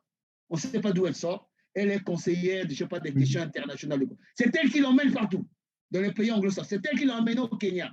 On n'a pas de relations bilatérales avec le Kenya, il se débarque là-bas. Mais qu'est-ce que tu vas le faire là-bas? Mais le plus grave, après Londres, tous se sont retrouvés où? Au siège des Nations Unies. C'est là-bas où les enjeux se faisaient. Mais M. Sassou Nguesso est reparti en yo. Il y a un souci. Il y a un souci. Vous avez dit... Donc, on ne peut qu'épingler ces questions psychologiques, les questions d'un homme complètement isolé, complètement à côté de la plaque, qui est dans une bulle, dans une espèce de peur apeurée, et il fait confiance, Didier l'a dit, à un cercle restreint, et il tâtonne. Un coup c'est Christelle, un coup c'est J.D. Okemba, un coup c'est le fils. C'est comme ça qu'il fonctionne. Hein? Il va venir te voir, Christian Perret, demain c'est toi le prochain président. Didier Ivolo, demain c'est toi. David Landy devient ma fille. Et il fait comme ça, et il vous regarde, en train de se taper dessus. Et espérant, avec ses féticheurs, qu'il va continuer à tenir. Donc voilà, nous sommes dans une situation extrêmement grave, M. Perrin. Et moi, je l'ai dit un jour devant vos micros, le Congo peut disparaître. C'est un petit pays de 342 000 km. Nous avons des mastodontes. Si aujourd'hui les Angolais se décident de nous annexer, ils peuvent, on n'a pas de force publique. Si le RDC là, se fâche demain, ils peuvent le faire. Donc, ne prenons pas ces choses-là à la légère. Les Congolais, on passe notre temps à parler comme ça, ce n'est pas pour parler, ce n'est pas pour seulement critiquer. La situation sociopolitique du Congo-Brazzaville est extrêmement grave. C'est comme un Titanic qui est en train de naviguer jusqu'à aller à la catastrophe. Mais cette catastrophe, les dégâts collatéraux seront considérables pour notre pays. Et il est bien entendu, et comme le compromis politique historique, alors qu'on n'a pas cessé d'appeler à cela. On a tendu la main à cela. Mais ça s'éloigne, parce que monsieur est dans la duplicité. Mais aujourd'hui, il faudrait que les forces vives, les Congolais, le Congo est un pays avant-gardiste. Nous devons réécrire une nouvelle page de notre histoire. Sinon, on va à la catastrophe. Vous avez dit tout à l'heure, le Congo peut disparaître. Vous avez même encore rappelé la crise sociopolitique qui est très, très grave d'ailleurs. Et s'ajoute à cela une crise sécuritaire dont la sous-région, et ça constitue d'ailleurs notre dernier volet de cette émission, la crise sécuritaire dans la sous-région Afrique centrale. Alors, je vous propose donc de suivre un dernier extrait vidéo qui porte sur l'interview accordée par Félix Tshisekedi, le président de la République démocratique du Congo, sur France 24, et on revient pour le décryptage suivant. Les FDLR sont plus un problème pour nous, Congolais, que pour les Rwandais. J'en veux pour preuve l'assassinat de l'ambassadeur d'Italie en République démocratique du Congo au mois de janvier de l'année dernière, M. Luca Attanasio, qui avait été tué par des FDLR, qui sont devenus aujourd'hui des coupeurs de route, des bandits de grand chemin, et qui n'ont plus d'idéologie politique visant à regagner le pouvoir à Kigali. Donc c'est un faux prétexte. La vérité, elle est ailleurs, et c'est ça que le Rwanda doit dire. Il y a le fait qu'il n'y a pas de calendrier électoral encore pour l'instant. Faites très attention à ce qui a été publié là. Faites très attention parce qu'il y a eu beaucoup de manipulations. J'ai vérifié auprès des responsables du PNUD eux-mêmes, ils n'ont pas affirmé cela. Ils m'ont dit très clairement qu'ils n'ont jamais émis d'avis pessimiste. Jamais. Donc ça, c'est une récupération qui est sûrement l'œuvre de nos opposants. Hein. Et aujourd'hui, on sait comment on peut manipuler les médias et tout ça. Donc voilà, c'était ça le but. Mais il n'y a pas de Parce calendrier. qu'il y a des forces obscures en République démocratique du Congo qui ne veulent pas de ces élections. Si vous voyez ce qui se passe, par exemple, à l'ouest aujourd'hui, qui ressemble presque comme deux gouttes d'eau aux violences qu'on voit à l'est. Dans le Maï-Dombé. Ben voilà, donc c'est clair. Mais il n'y a pas... Bien voilà, vous avez suivi avec moi, comme je le disais tout à l'heure, cet extrait de la vidéo sur l'interview accordée par Félix Tshisekedi, je rappelle, le président de la République démocratique du Congo, qui intervenait sur France 24. Alors là, il pointe directement le doigt sur le Rwanda qu'il accuse, hein, cette fois-ci sans embâche, bien entendu, mais en plus, il fait une comparaison de ce qui se passe à l'Est qui serait pareil à ce qui se passe à l'ouest. Or, nous savons qu'à l'ouest de la RDC, le seul pays frontalier, c'est le Congo-Brazzaville. Comment comprendre cette comparaison? Qu'est-ce qu'on peut noter finalement de cette réponse de Félix Tshisekedi? Mais ce qu'il faut noter déjà, vous savez, quand j'ai regardé cette vidéo, cette courte séquence, M. Perrin, je vais vous dire mon sentiment le plus profond, c'est que ça m'a glacé le sang. Ça m'a glacé le sang. Et ça fait vraiment très écho à ce que Guy disait à la fin, quand il disait « le Congo peut disparaître ». Et je pense que les Congolais doivent... Et là, par exemple, pour le cas de Félix Tshisekedi, à quoi fait-il allusion? Y aurait-il des activités militaires au niveau du Congo qui peuvent déstabiliser la RDC?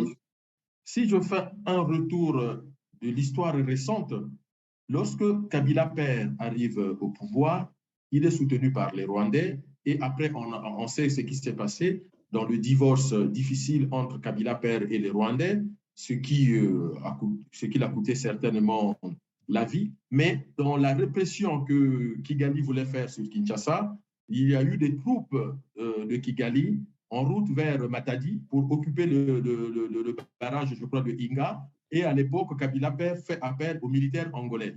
Et les militaires angolais n'ont fait qu'une bouchée des militaires rwandais. Et donc, en ce moment-là aussi, les relations entre le Rwanda et l'Angola d'Eduardo dos Santos étaient devenues très, très, très exécrables. Et d'ailleurs, parmi les incursions angolaises à Kimongo, il y a l'épisode pour mater, semble-t-il, une rébellion qui se préparait à Pointe-Noire. Sassou a dépêché 1000 militaires congolais. En fait, il s'agissait, semble-t-il, en grande majorité des Rwandais dans les troupes. Et donc, ce qui a poussé l'Angola à prépositionner certaines de ses troupes au niveau de Kimongo. Donc, nous avons au Congo-Brazzaville cette histoire entre les accords de Sassou et son fils Christelle Denis Sassou Nguesso signés avec le Rwanda, sous prétexte des terres agricoles, sous prétexte des terres pour faire je ne sais quoi, et l'Angola sans cesse qui voit derrière tout ça des velléités pour Denis Sassou Nguesso de prépositionner des troupes rwandaises sur le territoire du Congo-Brazzaville. Pour quelle finalité? Alors, ne nous leurrons pas, le Congo, même avec l'aide du Rwanda, ce serait quand même une aventure idiote d'imaginer que le Congo puisse attaquer je ne sais pas quel pays. Donc, tout récemment, la prise de parole de Tshisekedi, c'est qu'au niveau de Maluku, si je ne me trompe pas, le Congo a vendu des terres aux Rwandais pour pratiquer l'agriculture. Mais vous savez, M. Perrin, c'est toute la complexité de ce qu'on appelle la souveraineté nationale, l'exercice de la souveraineté nationale et les relations internationales. Dès lors que Tshisekedi dit ce qui se passe à l'ouest de la RDC, or, du nord au sud, il n'y a qu'un pays, vous l'avez rappelé, c'est le Congo-Brazzaville. Question, qu'est-ce qui se passe à l'ouest qui menacerait la sécurité nationale de la RDC? Monsieur Perrin, il faut savoir que dans les relations internationales et diplomatiques, dès lors qu'un chef d'État pointe un État voisin qui menace sa sécurité, alors faites attention, c'est la guerre. Vous pouvez demander à n'importe quel spécialiste des relations internationales. Moi, aujourd'hui, je suis à Brazzaville, je ne dors pas tranquillement. Tshisekedi n'a pas dit ils viennent voler nos vaches, ils viennent piquer nos femmes. Il dit ce qui se passe à l'ouest me fait penser à ce qui se passe à l'est avec les attaques des Rwandais, des rebelles et autres. Alors, est-ce que le Congo-Brazzaville est en train de devenir un pays où des gens vont attaquer le territoire de la RDC? Qui sont ces gens? Et là aussi, comment le président de la RDC peut tenir de tels propos? Il n'y a aucune réaction du gouvernement congolais. Le ministre des Affaires étrangères ne réagit pas. Les parlementaires, la commission des Affaires étrangères du Parlement ne se saisit pas rapidement de la situation. Et je pense qu'il y en a danger. On ne joue pas en politique internationale et diplomatique, on ne joue pas avec certains concepts, certains paradigmes. Et parmi ces paradigmes, c'est la sécurité nationale. Voilà. Et c'est pour cela que dans un pays comme les États-Unis, après le président, en termes de puissance, de pouvoir, ce n'est même pas le vice-président américain, c'est le secrétaire aux affaires étrangères et le conseiller à la sécurité nationale. Vous imaginez? Lorsqu'on attaque les États-Unis avec les World Trade Center, à ce moment-là, il y a deux personnes qui dirigent le pays. Il y a George Bush fils et tout de suite, c'est Condoleezza Rice qui prend le pouvoir sur tout le monde parce qu'elle est la conseillère à la sécurité nationale. Et c'est elle qui demande de fermer l'espace aérien américain. C'est elle qui demande de demander à tous les avions de descente et de faire voler les F-16. Et c'est elle qui fait déplacer le président Bush de là où il était à plus de 1000 km de Washington jusqu'à Washington en appelant chaque base 10 minutes avant l'atterrissage de l'avion. Donc, on ne joue pas avec la sécurité nationale. Et dès lors que Tshisekedi a dit ça, il faut prendre ça très au sérieux et vérifier est-ce qu'à Maluku, nous avons réellement des agriculteurs rwandais ou des soldats rwandais. Et quand bien même que ce seraient des agriculteurs, dès lors que notre voisin qui est puissant, 100 millions d'habitants, Kinshasa, 10 millions d'habitants, nous dit que ma sécurité est en jeu, vous fermez les plantations. Même si c'est des agriculteurs, on peut aller faire des plantations loin de Maluku. La grande zone agricole au Congo, c'est le Pour, les plateaux Batéké avec la pomme de terre et surtout la vallée du Niari. Donc, si même le colonisateur qui avait besoin de bouffer, avait besoin de la nourriture, n'a pas planté à Maluku, Maluku n'a jamais été historiquement une zone agricole. Alors, pourquoi installer les Rwandais dans cette zone? Je vais ajouter une autre chose. L'Angola aussi est en état d'alerte par rapport à nous, parce qu'on veut donner une partie du Niari ou de Donizi aux Rwandais pour, semble-t-il, construire un aéroport ou je ne sais pas quel genre de structure, ce qui fâche l'Angola, sachant que tout le long de Kimongo et de Londolakai, c'est le Cabinda. Au Cabinda, vous avez 5000 militaires angolais stationnés et qui sont à moins de 2 heures de Donizi. Donc, ce gouvernement, c'est un gouvernement de catastrophe qui ne sécurise pas, et ce ne sont pas avec des généraux qui passent leur temps à danser Bokoko que vous allez sécuriser le Congo.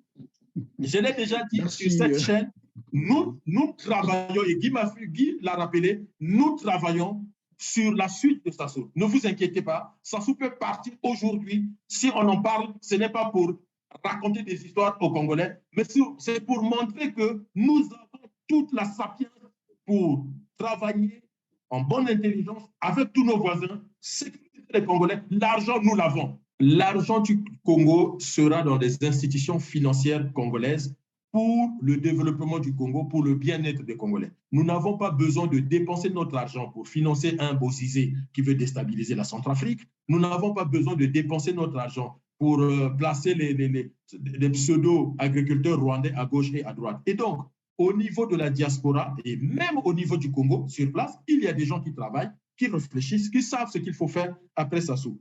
Sassou n'a toujours pas été le président du Congo. Il est arrivé en 1979, il est parti en 1992, il est revenu à l'occasion d'un coup d'État en 1997. Donc, il y a eu des périodes dans l'histoire du Congo où Sassou n'était pas au pouvoir, et pendant ces périodes, nous vivions en bonne intelligence avec nos voisins, et le Congo était sur la voie du progrès. Sassou, c'est la calamité. Sassou, c'est la boîte de Pandore qu'on a ouverte et qui nous entraîne des calamités tous les jours à tous les niveaux. Et aujourd'hui, la question de la sécurité du Congo se pose et Sassou n'est pas capable. La preuve, quand les Angolais font des incursions à Kimongo, Sassou ne parle pas, il fuit au Cameroun.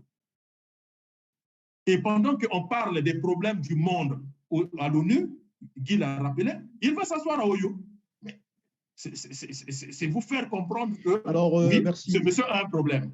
En tout cas, merci beaucoup. Vous avez parlé de Kimongo. Il y a également Tchamanzassi qui est visité tout le temps par les soldats angolais qui, dernièrement d'ailleurs, ont assassiné le chef du village et son secrétaire général. Et malheureusement, le Congo est toujours aux abonnés absents, aucune déclaration, aucune enquête, aucune information judiciaire. Alors, monsieur Guy Mafimba Motoki, le Congo-Brazzaville, est-ce que pour autant dire que Denis Sassou Nguesso serait devenu un danger pour l'Afrique au point d'exposer désormais le Congo-Brazzaville qui aujourd'hui est pointé du doigt par un pays, on l'a rappelé tout à l'heure, voisin, mais de plus de 80 millions d'habitants, et on connaît la capacité militaire de ce pays.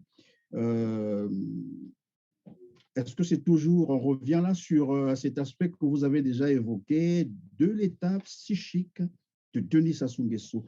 Pourquoi se lance-t-il dans de telles activités au point de fâcher les voisins qui sont à côté, alors que dernièrement, nous apprenions que les 12 000 hectares de terre qu'on avait vendus au Rwanda, c'était pour l'agriculture. Mais là, on semble comprendre que finalement, c'est pour toute autre chose.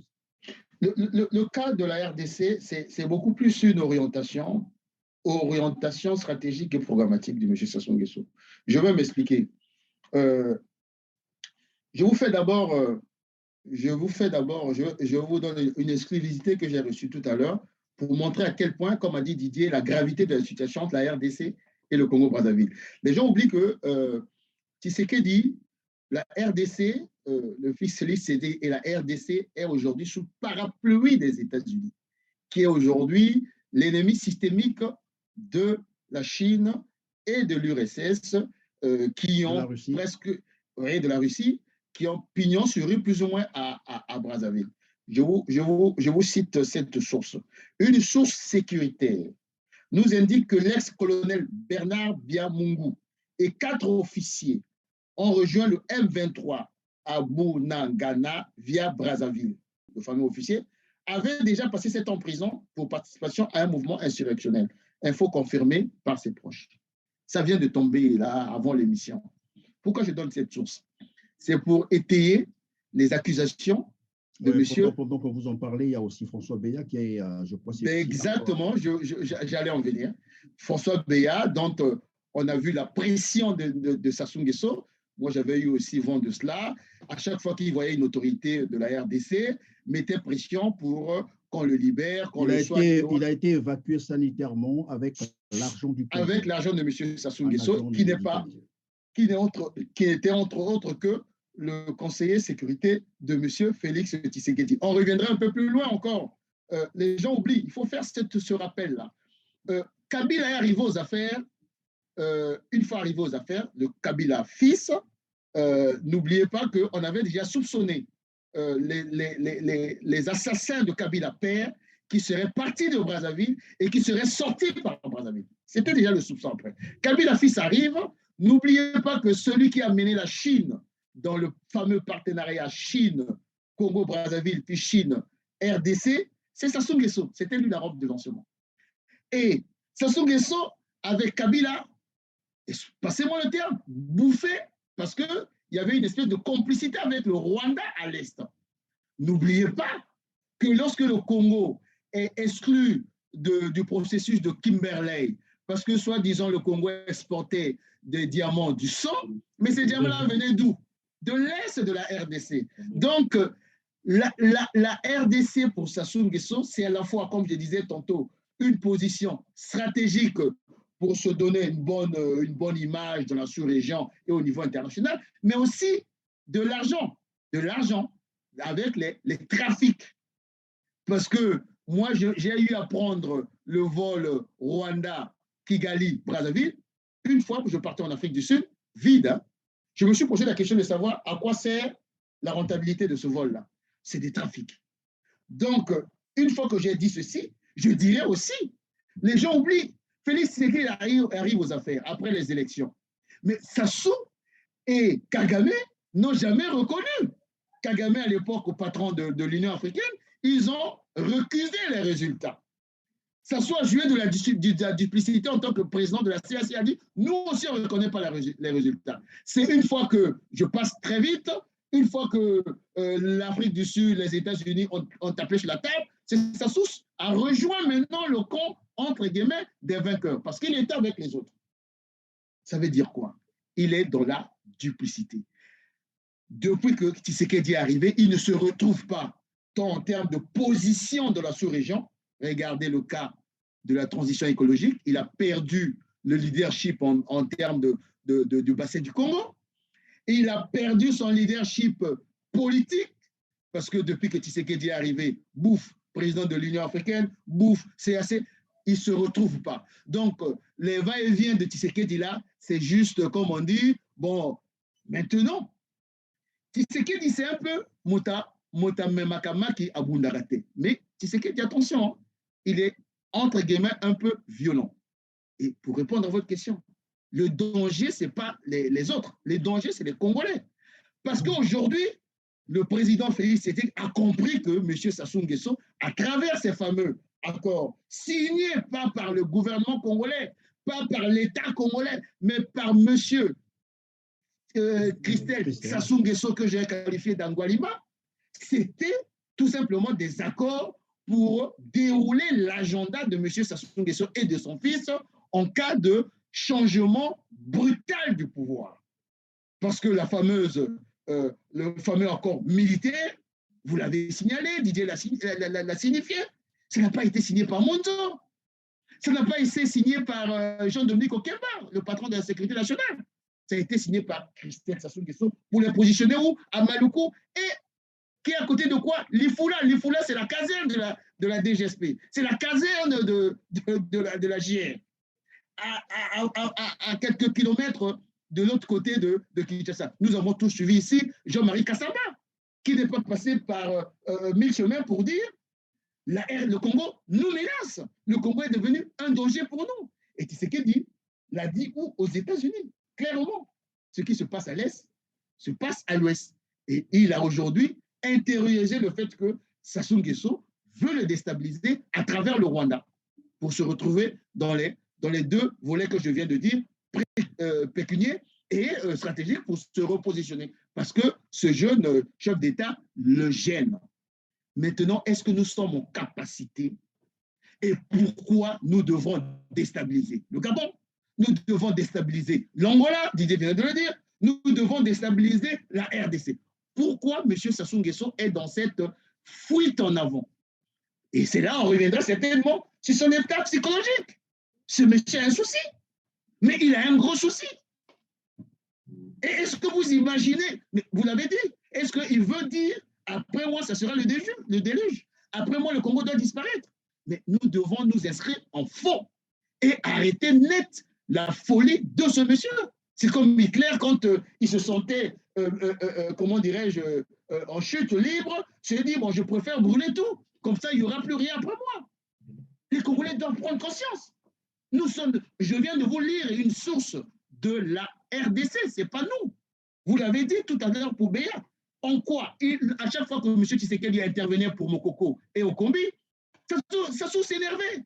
C'est une affaire interne, il n'y a pas à s'occuper. Et lui, il se permet quand même de demander à ce qu'on libère M. Béa, le patron de la sécurité. Mais il finance même comment on appelle ça, l'évacuation sanitaire. L'évacuation sanitaire. Mais je vais faire encore une espèce d'extrapolation. Monsieur, vous savez, je me suis posé la question de savoir qu'est-ce qui a motivé le départ d'Émile Wosso des zones économiques spéciales à, je ne sais pas où, à l'énergie. Vous savez qui est Émile Wosso? Émile Wosso est le protégé de Jean-Dominique Okemba. C'est lui qui écrit ses planches dans leurs histoires maçonniques, comment dire, tropicales. C'est lui. Et il est aux zones économiques spéciales. Mais la zone de Maluku, c'est les zones économiques spéciales.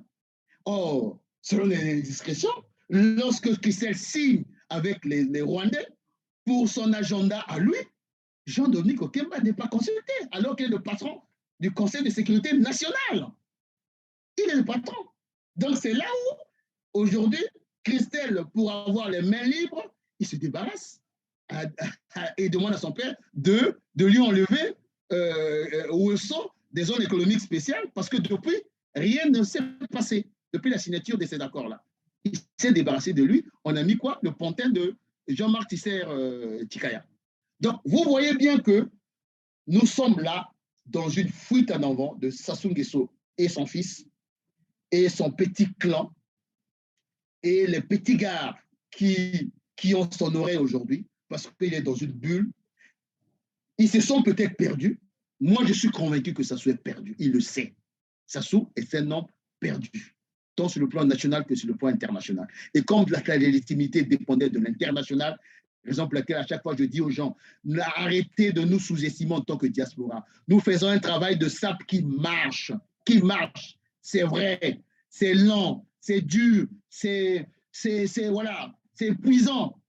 Mais on ne peut pas rester 40 ans au pouvoir par hasard. Ce monsieur avait des ramifications partout. L'argent du Congo, il l'utilisait pour corrompre toute la planète. Mais les ramifications sont en train d'être coupées une par une.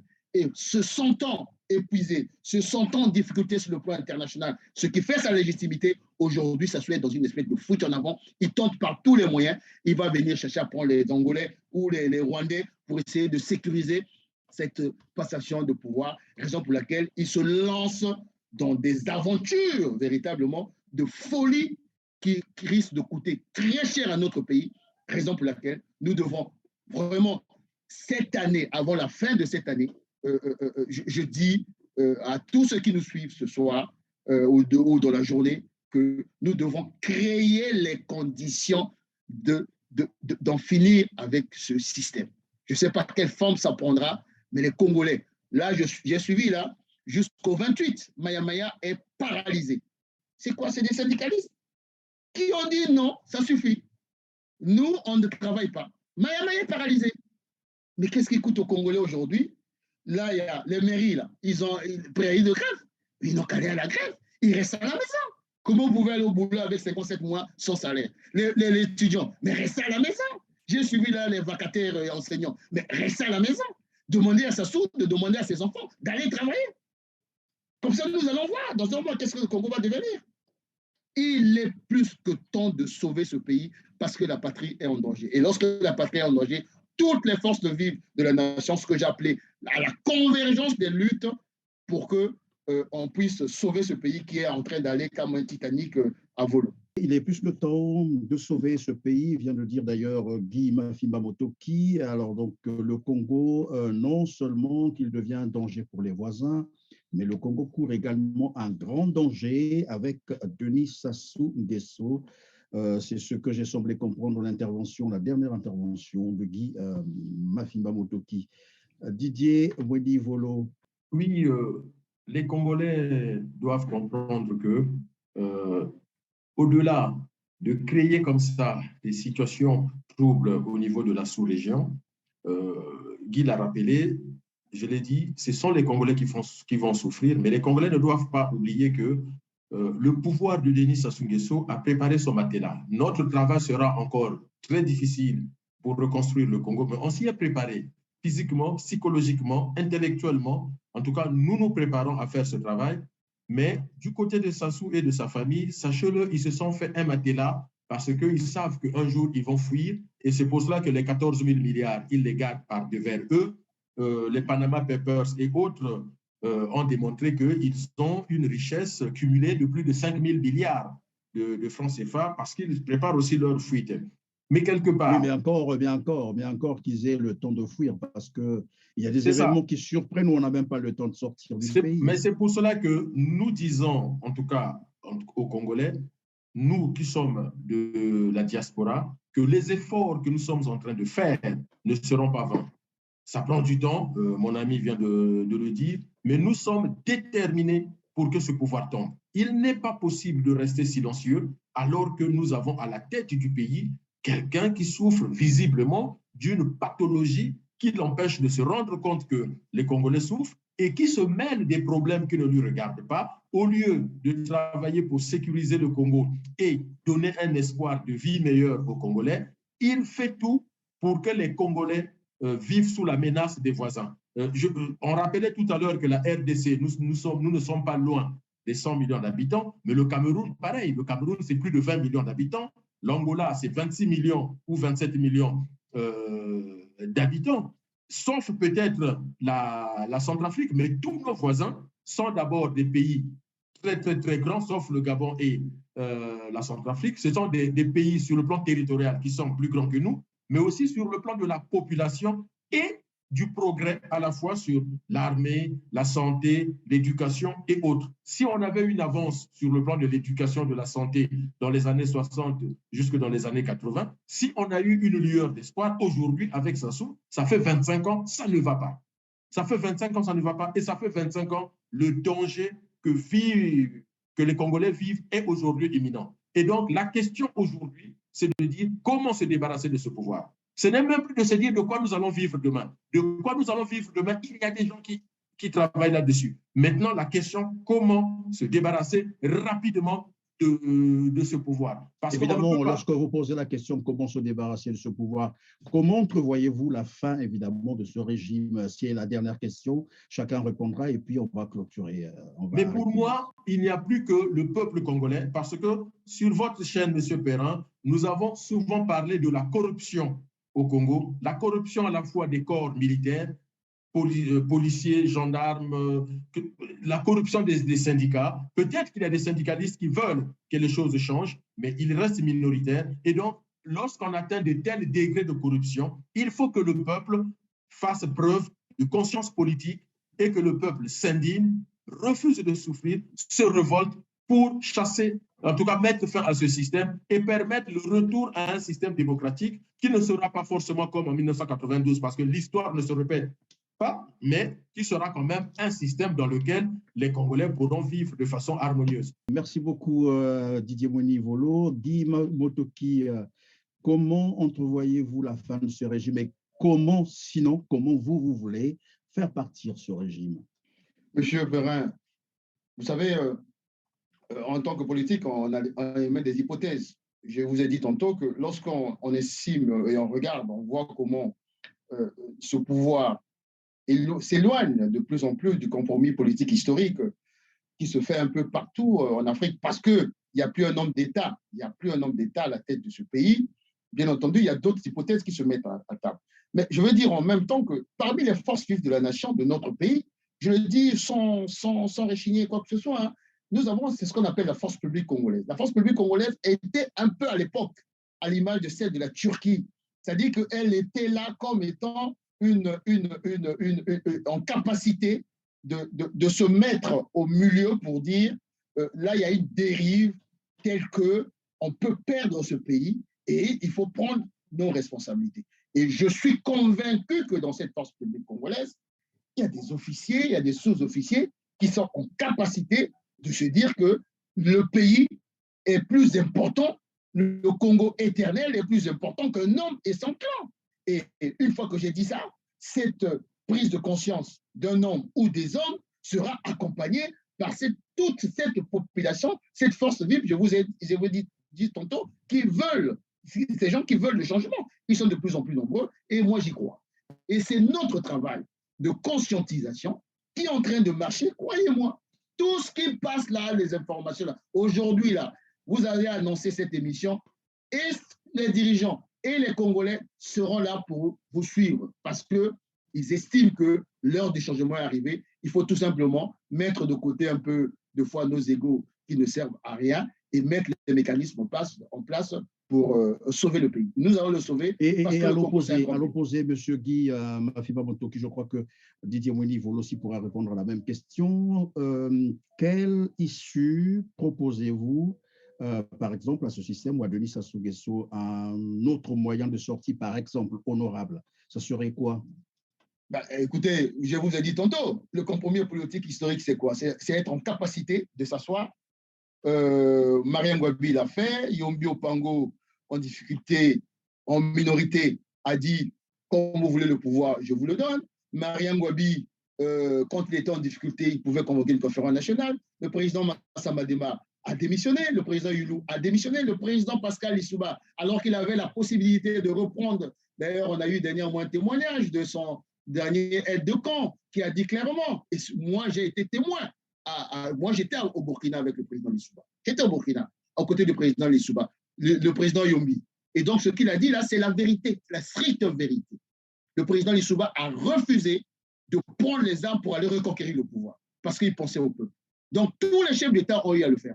Pourquoi M. Sassou Nguesso n'est pas en capacité de le faire? Parce que très certainement, comme nous l'avons dit, qu'il y a un trouble psychologique, un trouble pathologique. Et comme, entre guillemets, si vous avez un fou à la tête d'un pays, il ne faut pas sauver l'homme, il faut sauver le pays. Et ces dizaines de milliers de gens qui sont en train de croupir au moment où nous parlons, les gens sont en train de mourir dans les prisons, les gens sont en train de mourir dans les services de santé. Il faut s'en débarrasser. Je ne passe pas par mille chemins. Je passe pas par le chemin, il faut s'en débarrasser. Et par tous les moyens. Par tous les moyens, il faut s'en débarrasser. Par tous les moyens, merci Monsieur Guy Mafima Motoki. La question n'est plus de sauver un soldat, mais de sauver une population, de sauver une nation. Monsieur Didier Mouni-Volo, et ça sera votre dernière intervention. Évidemment. Quelle sortie honorable peut-on proposer à Denis Sassou Nguesso avant que le pire n'arrive? Mais la sortie honorable, je ne sais pas si nous, Congolais, nous avons une sortie honorable à proposer à M. Denis Sassou Nguesso. Il en a eu des opportunités. Hein. Lorsqu'il organise une élection et qu'il perd l'élection, il peut faire preuve de galanterie, de prise de hauteur en disant, voilà, mon temps est arrivé, je m'en vais, et puis je vous laisse le Congo dans l'état où il est. Et donc, je pense que je fais confiance aux forces vives de la nation pour trouver les moyens de développer le Congo. Or, ce n'est pas le choix qu'il fait.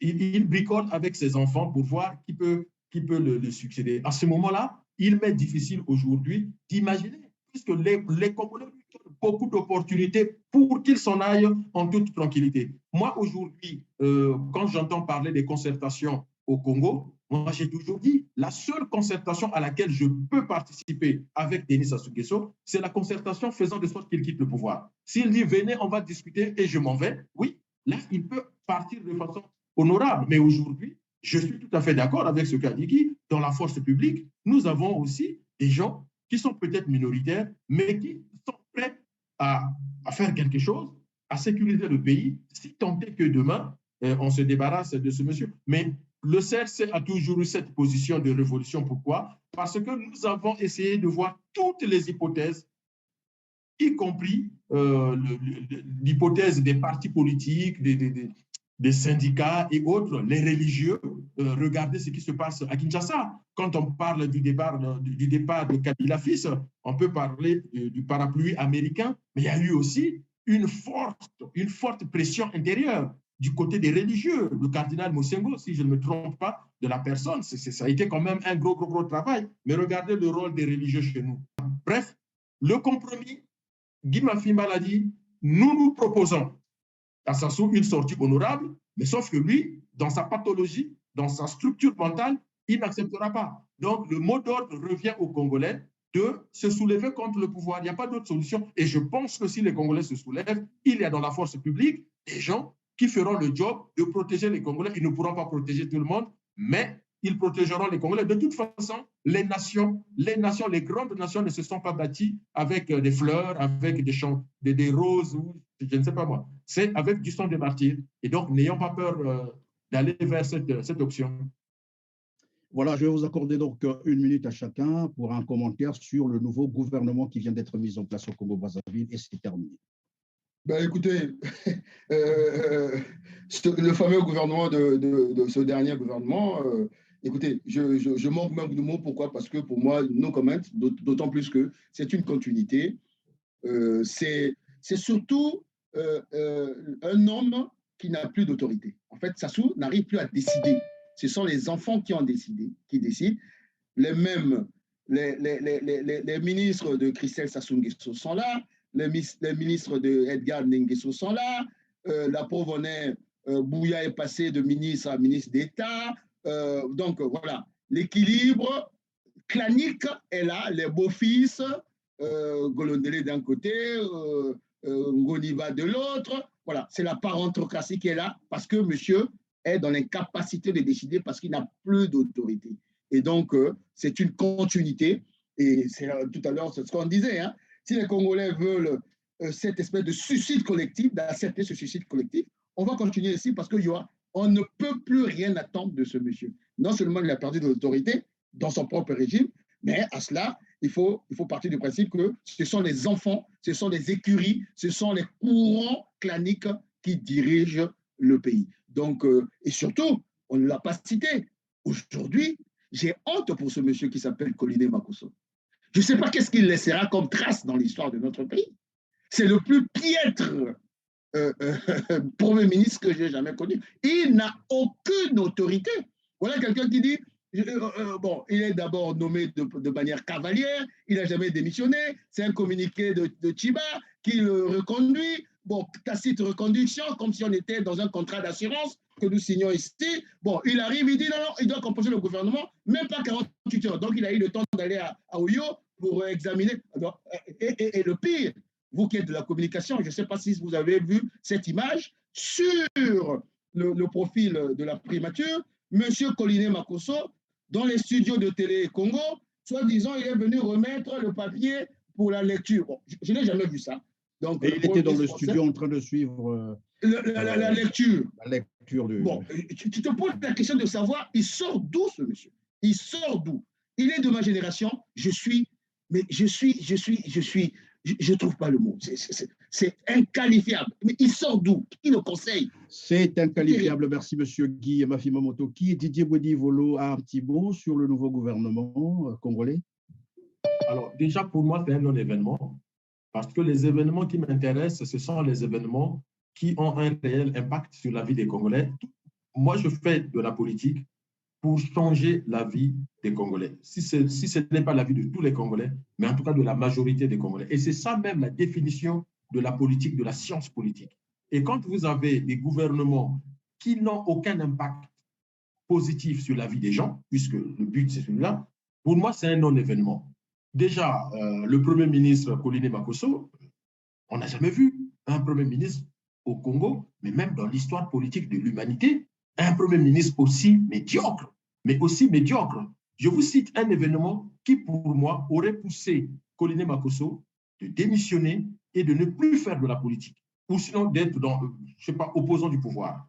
Christelle Denis Sassou Nguesso signe des accords avec les Chinois, où les Chinois lui donnent l'équivalent à peu près de 13 milliards, 9 milliards ou 10 milliards de francs CFA. Question de la journaliste de Télé Congo, journal de 20 heures. Monsieur le ministre, qu'est-ce que vous allez faire de cet argent? Ah, je ne sais pas. Je vous répète mot pour mot, je ne sais pas. Moi, mon rôle, c'est de signer, obtenir de l'argent. Le Premier ministre verra ce qu'il en fait. En fait, c'est la pyramide inversée, ou renversée, comme vous voulez. Donc, ce nouveau gouvernement, où on reconduit les mêmes, où il y en a qui prennent des galons, on ne sait pas quel est le bilan de ce gouvernement. En fait, c'est vraiment un non-événement. Et donc, aujourd'hui, mon souci en tant qu'acteur de la vie politique au Congo, c'est comment mettre fin à ce pouvoir, point. Mais déjà, en 1997, quand Sassou arrive au pouvoir, moi, j'ai beaucoup d'amis qui ont applaudi le retour de Sassou. Et je l'ai dit et je le redis, donner à Denis Sassou Nguesso toute la caisse de la Banque mondiale et du FMI, il n'en fera rien. Il n'en fera rien. Parce que son village mental n'est pas le village mental d'un homme politique, d'un homme d'État, d'un président. C'est le village mental de quelqu'un qui est là, qui ne sait pas, qui n'a pas de lendemain, il n'a pas de programmation, il n'a pas de projet dans sa tête. Et c'est ce qui fait que, regardez même des images de ses suiveurs, des gens qui le soutiennent, c'est des images, on ne sait pas ce que ça fait. Quand un peuple meurt de faim et il a 30 000 € d'habits sur le corps, montre, cravate, et tout, regardez comment il s'habille, regardez comment s'habillent ses enfants, et regardez comment il est en train d'entraîner son petit-fils à s'habiller. Quand on prend aussi soin de son corps dans un pays où les gens souffrent, il n'y a rien à attendre, il n'y a rien à attendre de ce monsieur. Pour moi, c'est un non-événement pour les Congolais. Au contraire, il faut que les Congolais chassent ce pouvoir et puis c'est tout. Voilà, en tout cas, il n'y a pas d'alternative, si ce n'est finalement de demander à ce régime de partir. C'est ce que j'ai semblé comprendre. En tout cas, merci donc, monsieur Guy Mafimamoto. Je rappelle que vous êtes opposant politique congolais et vous êtes le représentant de la Fédération FROCADIDC, composante J3M en France. Merci aussi à Didier Bouedi-Volo. Vous êtes spécialiste des relations internationales, porte-parole du Congrès pour la Renaissance du Congo, le CRC. En tout cas, merci d'avoir été avec nous. On se dit donc à très bientôt. À vous aussi, mesdames, mesdemoiselles et messieurs, merci de nous avoir encore fait confiance aujourd'hui. Partagez, likez. Pour ceux qui nous ont rejoints pour la première fois sur Télé TV, en tout cas, ne manquez pas de vous abonner pour être prévenu de nos prochaines émissions. On se dit au revoir et à très bientôt. Mais d'ici là, comme j'aime à le dire, prenez soin de vous car chaque jour est une vie. Merci.